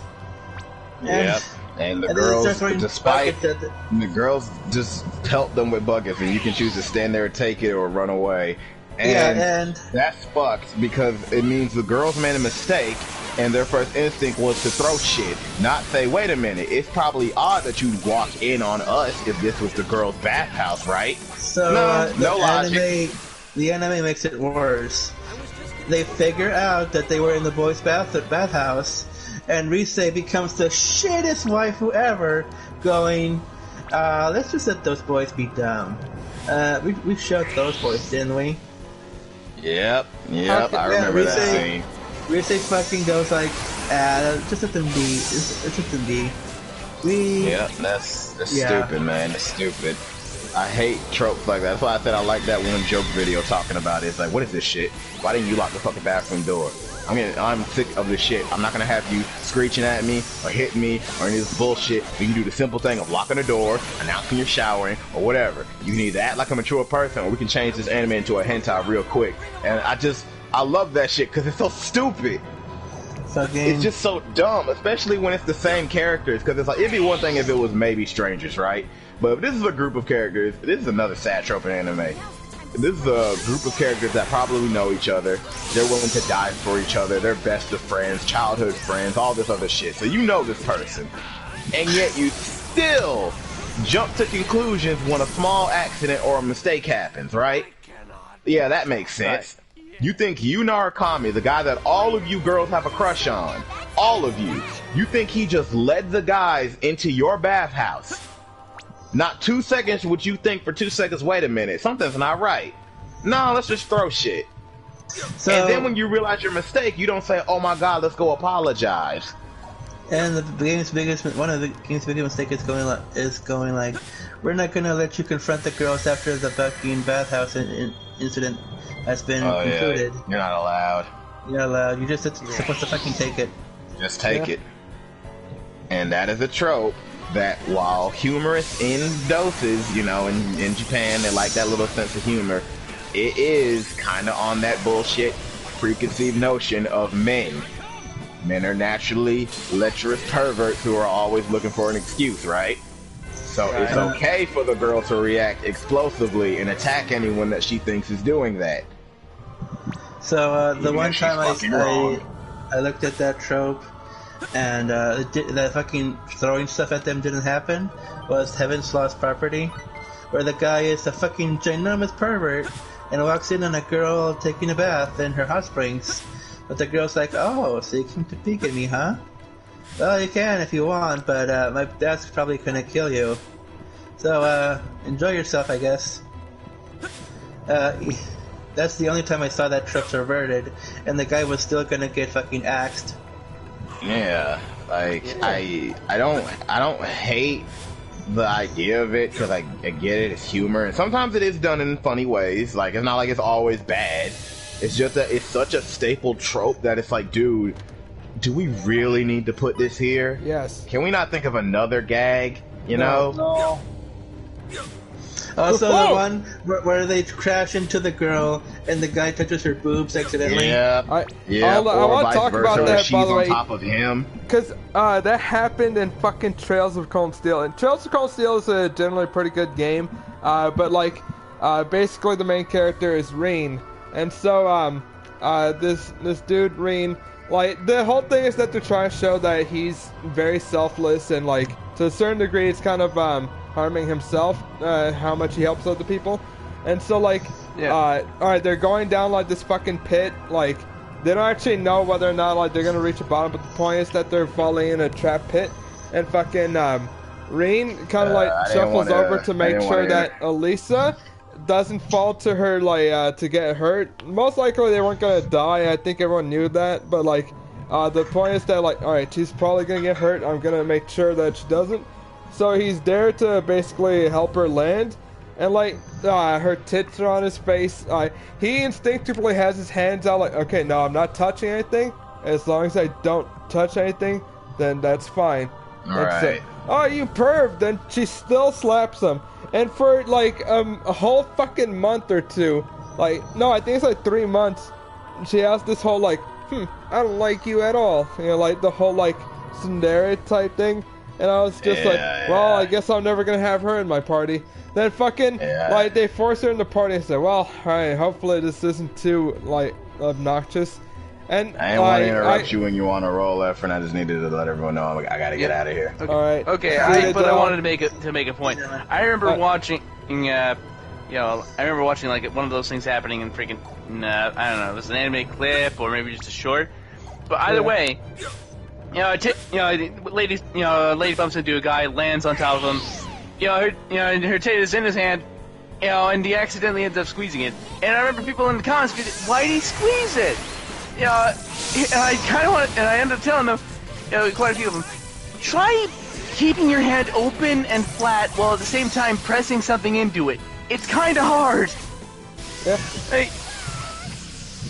It's like, have you never had something in your hands before? Yeah. But yeah, I want to say with the whole Trails of Homesteel bit, like, the only thing that made it, like, less shit tier is because, like, eventually Elisa does fucking apologize for, like, slapping you for, like, no reason. And I'm like, oh wait, she's actually self-aware that she did the really generic, fucking, really stupid trope. Oh yeah! So, like, immediately afterwards I started liking Elisa a lot more. Yeah. You know? Yeah, because she showed that she's at least a little bit self-aware, and is actually willing to apologize for you over things, so that's a good step. Ever since then, her, like, tsundere bullshit kind of, like, toned down a lot. I'm like, yeah. Like, so, I felt pretty good having her in the party, plus she is pretty useful, you know? Yeah. So, also, Malik says that Tales games do play around with the trope in decent ways. He could probably type in a few examples, but go on, Eric. I also hate the trope. Sorry, go on. Damn it, now I'm forgetting. I'm very sorry, I screamed because I thought... It's not your fault. I didn't know what that was. It is not your fault. So, the trope of... No, I forgot. You guys talk about something. Oh, I'm sorry, Eric. I told you, it's not your fault. Killed Eric. He's still here. I guess the tsundere trope, like, the tsundere archetype is one that I typically don't I remember like now, sorry. Alright. If there's a slice of life anime, and there's a tsundere, nine times out of 9, the main protagonist is going to end up with the tsundere that hates him at the beginning. Oh yeah. On the bright side, that leads to character arcs rather than, just, I like ya, and then continues to like him, At least that implies a character arc of some variety. Hopefully. Yeah. Hey, what? What Eric just described Toradora to a T. Yeah, and I haven't even seen it. She didn't actually like him at first. So, there's this anime called Food Wars, right? You know that one? Yeah. Yeah, yeah. But, they got, 4 tsunderes. Yeah, they got, I think it's... just explode when I wish they had more, honestly. There's just pick one tsundere, right? This big tsundere called Irina, who has to By the way, Eric, I'm gonna the save the game, so the audio is gonna be, just my audio right now. So I just want to let you know before, it kind of cuts you off, essentially. So yeah, keep that thought, and 3, 2, 1. Okay, you should be back. Alright, so, the character Irina has to test Yukihiro Soma's food, right? And she's like, man, this guy's a fucking pleb. I'm not gonna fucking eat his food. Alright. Because he chooses to make rice with chicken, right? Or rice with egg. Hey man, that's a good combo in my opinion. Fried rice with egg. And she's like, alright, you're not taking this seriously, get the fuck out of here. So the guy cooks the food anyways, makes her eat it, and she's fucking, oh my god, it's so good, in her head, right? Yeah. But because she's a tsundere, she goes, you failed the test. Get the fuck out of my sight. Fuck that! Yeah. That's bullshit! He only gets in because her grandfather listened in on this thing and was like, okay, yeah, you're bullshit, kid. We're bringing him in. And she's surprised to see him at the entrance ceremony. And the whole way through the school, first season of the fucking thing, she's challenging him with her subordinates and threatening to take away the subordinates' privileges or kitchens if they fail against Yukihira. Why? So, all because she defied her ruling. Your grandfather outruled you, bitch. What the fuck is this? So at the end, instead of the good girl who loves Soma, Yukihiro Soma, who gets with Erina because she was abused as a child, which is awful, right? But it's always that she was abused as a child. More. Sorry, go on. Really? Like, from what I see, because I saw like a bit of the anime, and from what I've seen in the flashbacks, it looked like she was abusing literally everyone else. The reason how she got her god tongue, which is very dirty to say, actually. Yeah. Hold on a bit. Okay. Also, since Eric's gone, I'm gonna. Sorry, go on. It's because her father forced her to eat food upon food and saying, alright, how is this one instead of this one? And if she got it wrong, she would get slapped. So she was forced to choose only the most finest and greatest of foods and choose that one over the other one. And I'm like, that's not abuse, you got fed as a child. Well, to be fair, it's like if she got it wrong to get slapped, that is pretty mean. As I recall, she was doing that practically from the cradle. Like, I'm pretty sure there was like a scene with her. It was, she tasted her mother's breast milk and her first words were, ew. Okay. That's gotta be the freaking worst feeling as a mother. Like, wow.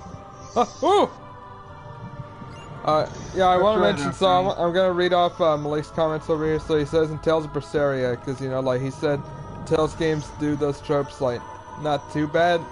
But yeah, so like, Velvet is just in a room, like, just breathing and moaning in a room. Like some dudes just barge in, you know, because obviously it sounds like sun. Then, but she's fully dressed and just cleaning, just blowing dust off things.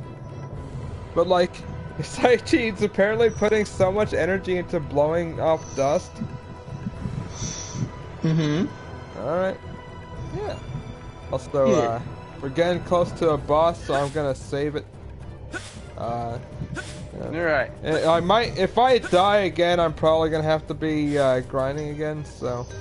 Grind, motherfucker, grind, motherfucker, grind. I don't want to grind.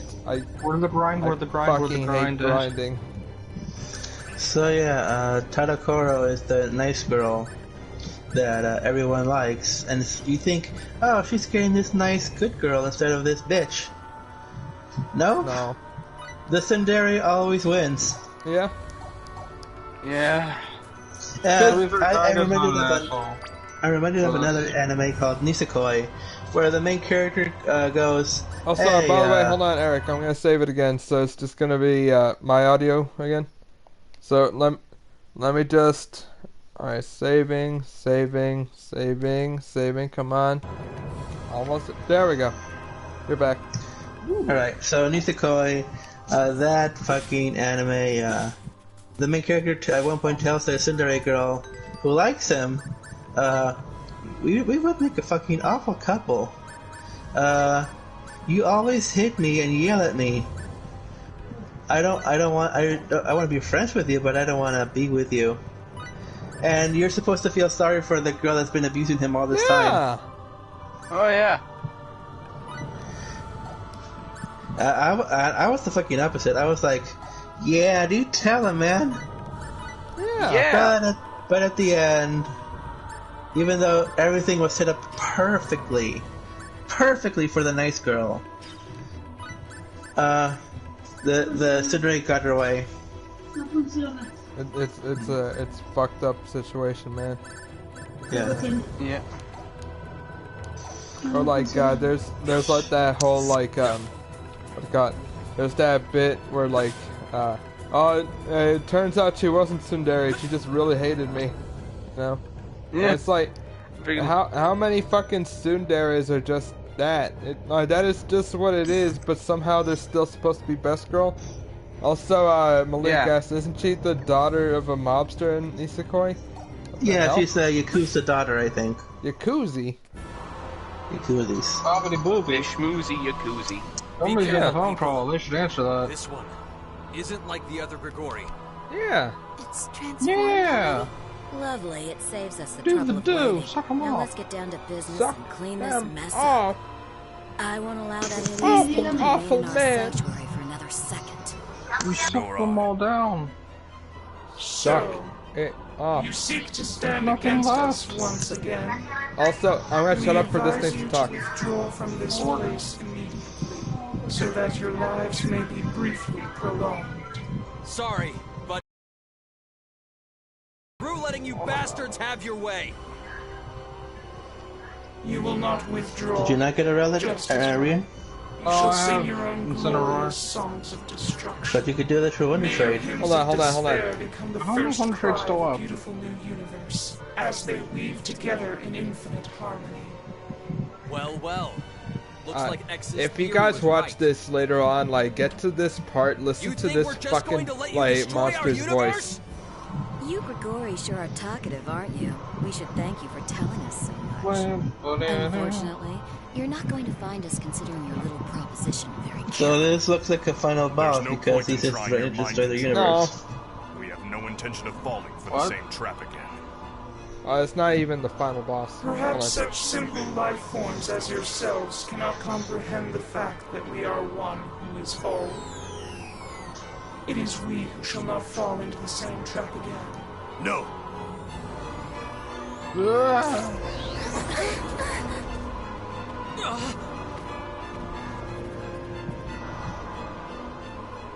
Now, it is over.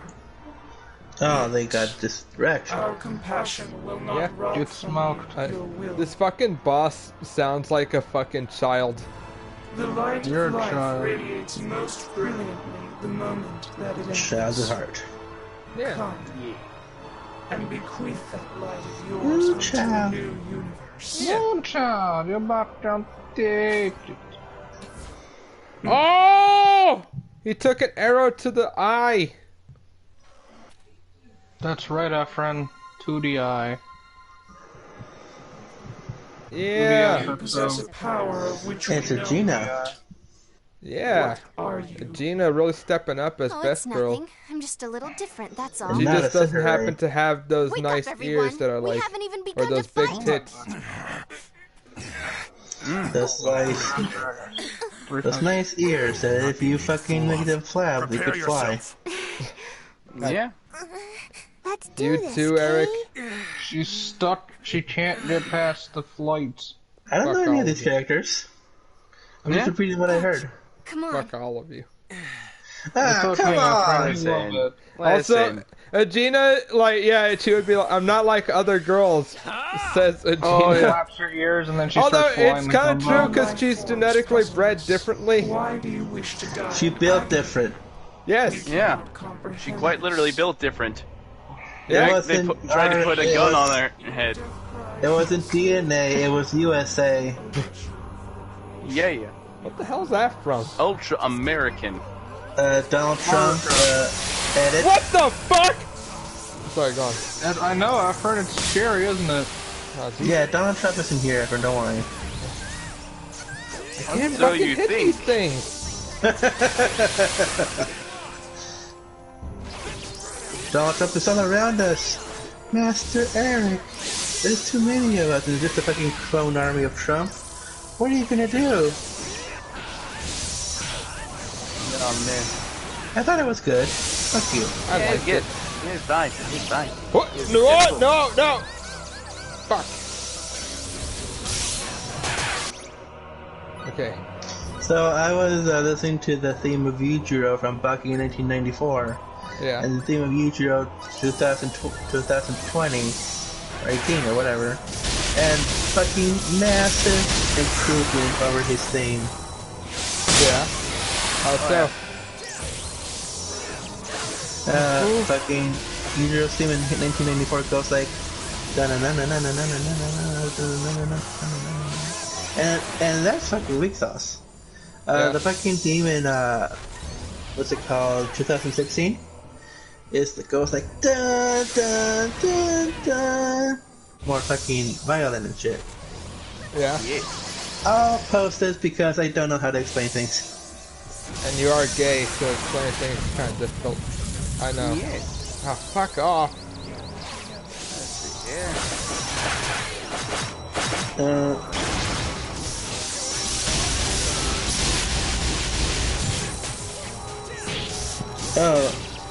Fucking Yujiro's theme in fucking 1994 is called Calamity for USA.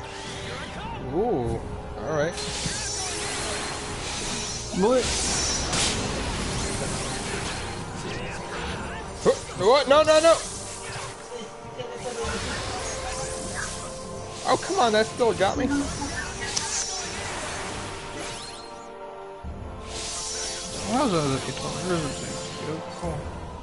Let's go with She's level 45. Oh, God damn it. That was wasted on the fucking spawn. Oh, fuck me. No, stop aiming at that fucker. Aim at Kokabio.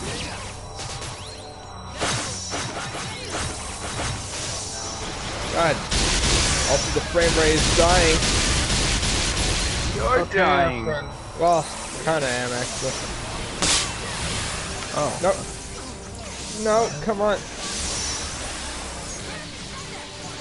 What happened there?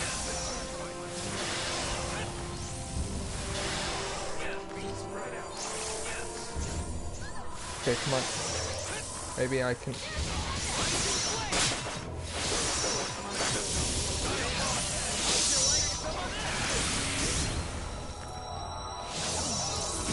Aim at Kokabio for the love of God.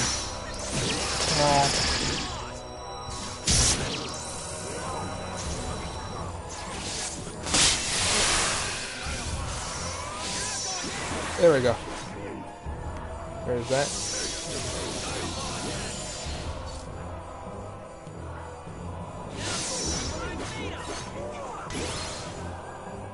Okay.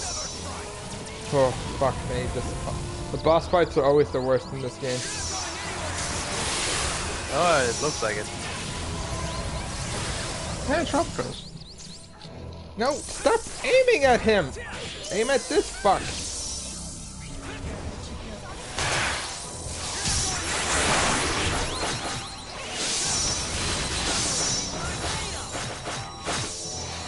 You can do it, our friend. I'm trying my best. I won't lie.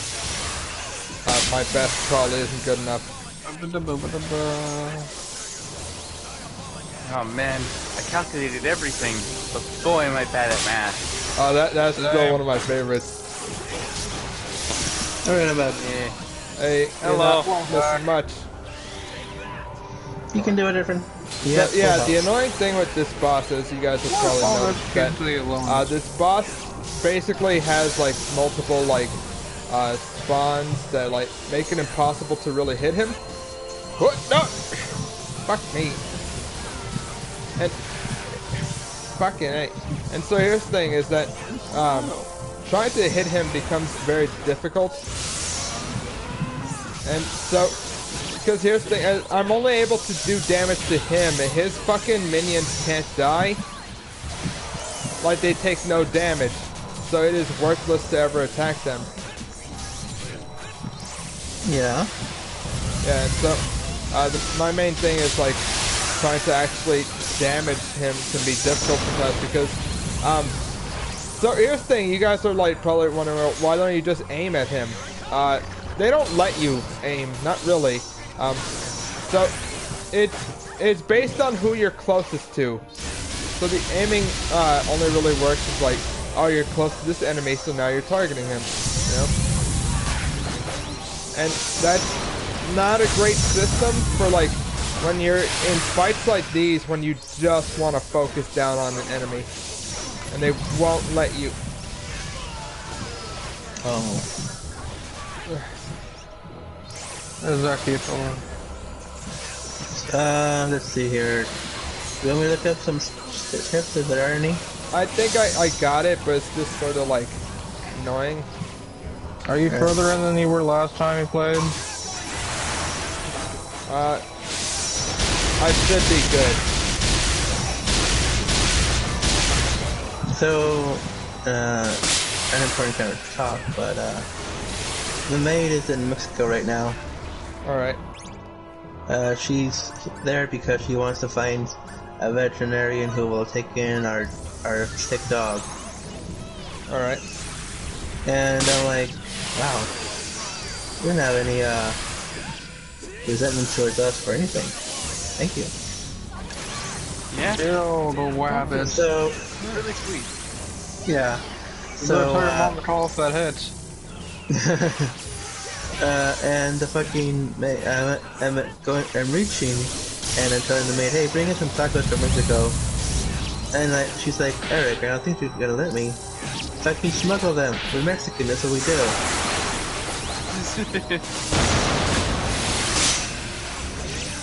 Jesus, Eric. What? You know what you did. It's not racist if I'm being the racist one here. Promoting smuggling? How horrible. Go up to it, didn't have a Pokemon battle. How do I fucking... Nope. No, that's not gonna work. I'm trying my best. I'm trying my fucking best to shiny HQ. aim at this fucker. Do you even know the final boss for this game? No.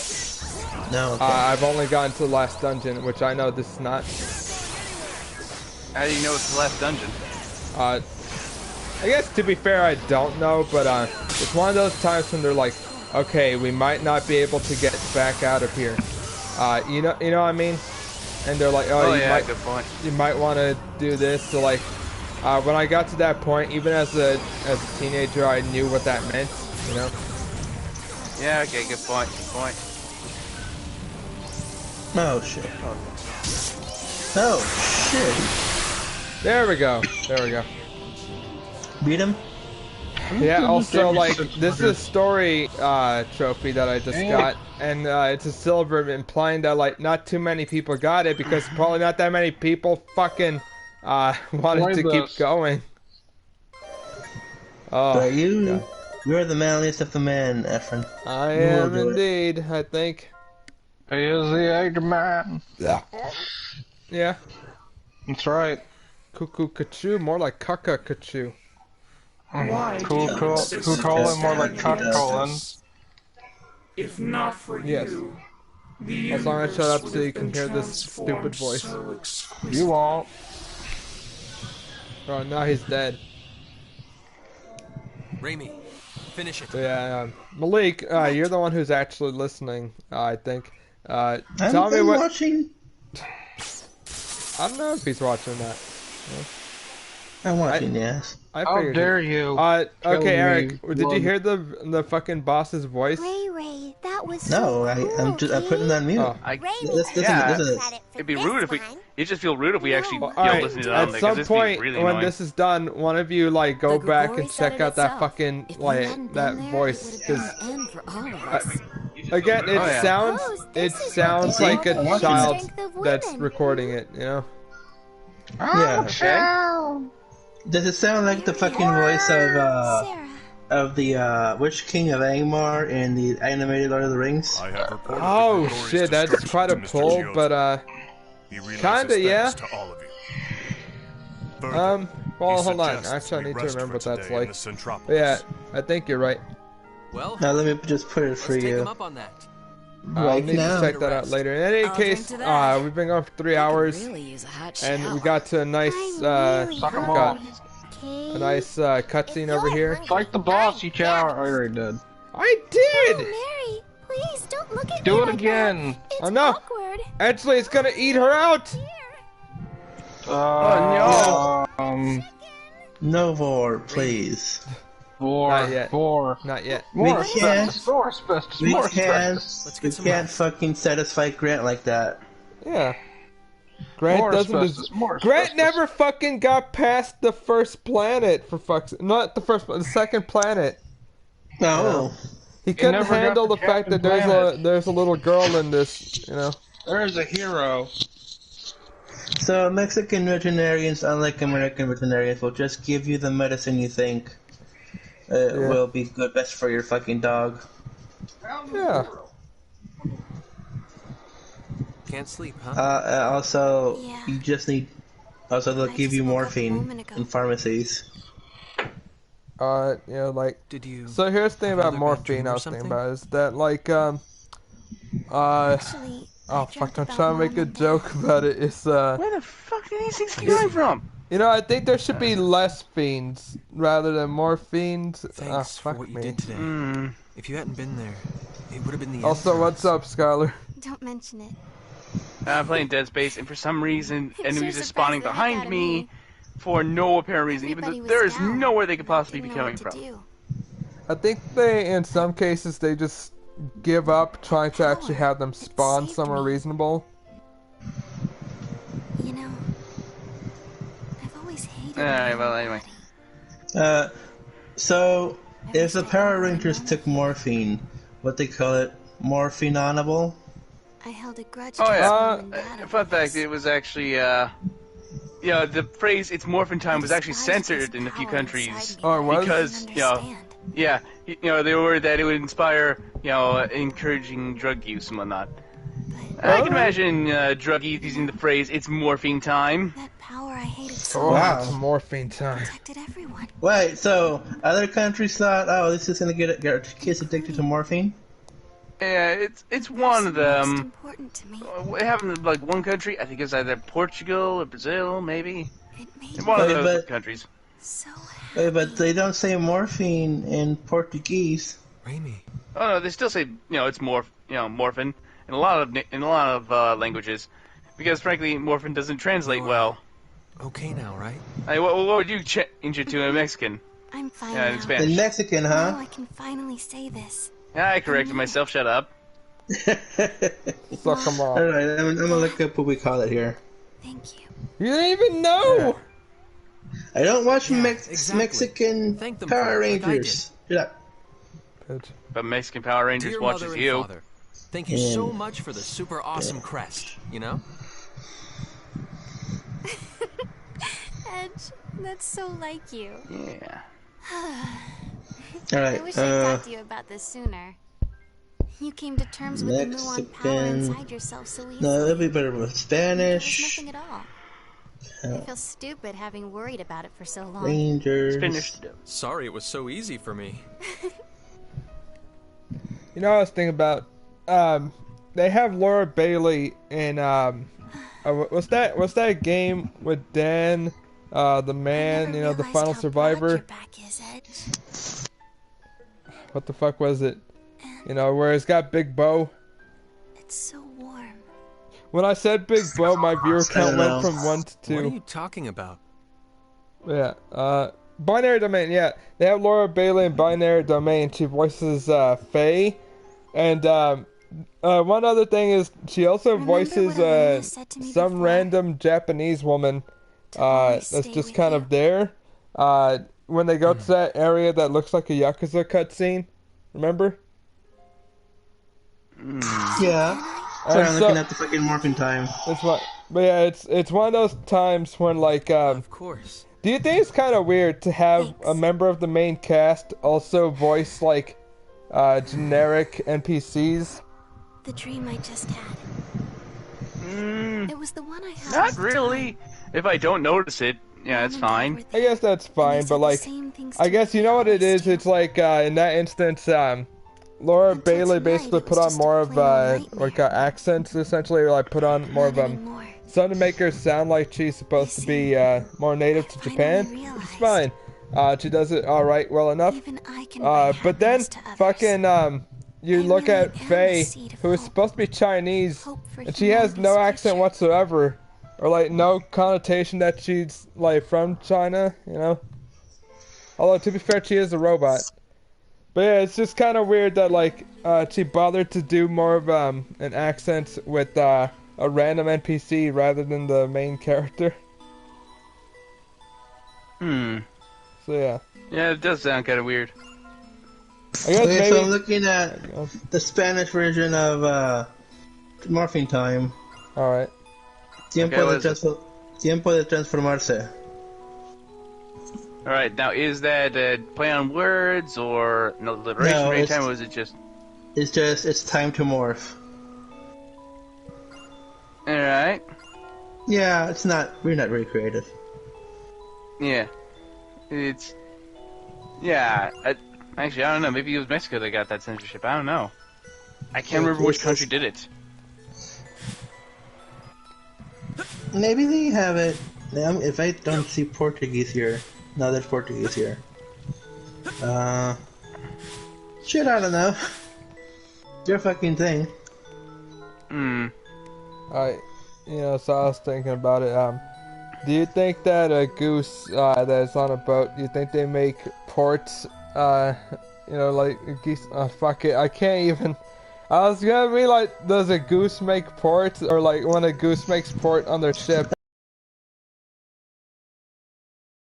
If geese ran a port in Portugal, it would be a geese.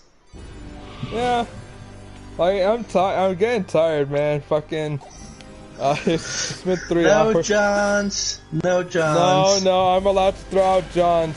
No. Hey, you think Little John throws out like Johns? Do you think Little John goes to Big John's when he needs gas? Wait, what? There was a fucking gas station called Big John's here. A gas station called Big John's. Yeah. Not even sure what that means, really. You're tired, our friend. Save the fucking game. I'm gonna save my game. I'm just gonna open up this chest. Yeah. And then, the next time you see me... Or actually, wait, do you remember in God of War, like Dad of Boy, basically? Like, one of the last things you do, like, one of the big, cutscene moments is Kratos opening up Zeus's chest or whatever, or like, no, I don't think it was Zeus, it was someone else. But then it's like, you press this button to open chest, like, which is the button you would press in the original game, like, to be opening chest and all that. So, yeah, mash this button to open his chest apart. So, yeah, open chest. Ooh.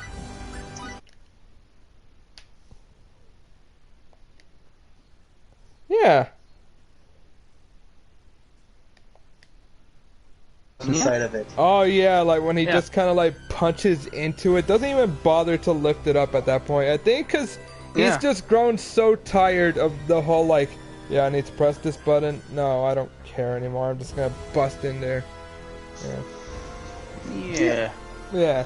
In any case, we got thanks Skylar and Sherrick, and Dell died, so he's in our hearts. And Rian for showing up.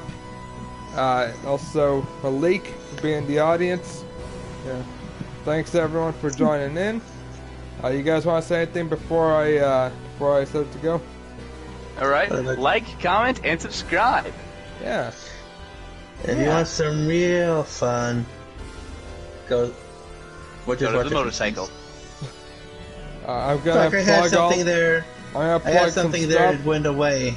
Make sure to subscribe to my OnlyFans, to my Patreon, to what's another thing that YouTubers have?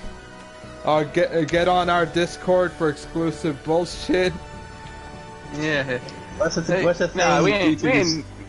Yeah. Wait, we probably shouldn't put the stuff out there in case people actually expected it to be there. No. All right, Oh, boys, God, that would be I'm horrible. gonna plug one more thing. All right, go on. Guys, if you wanna join us in our trip to Washington D.C., where we murdered Joe Biden, I swear I'm murdering Joe Biden.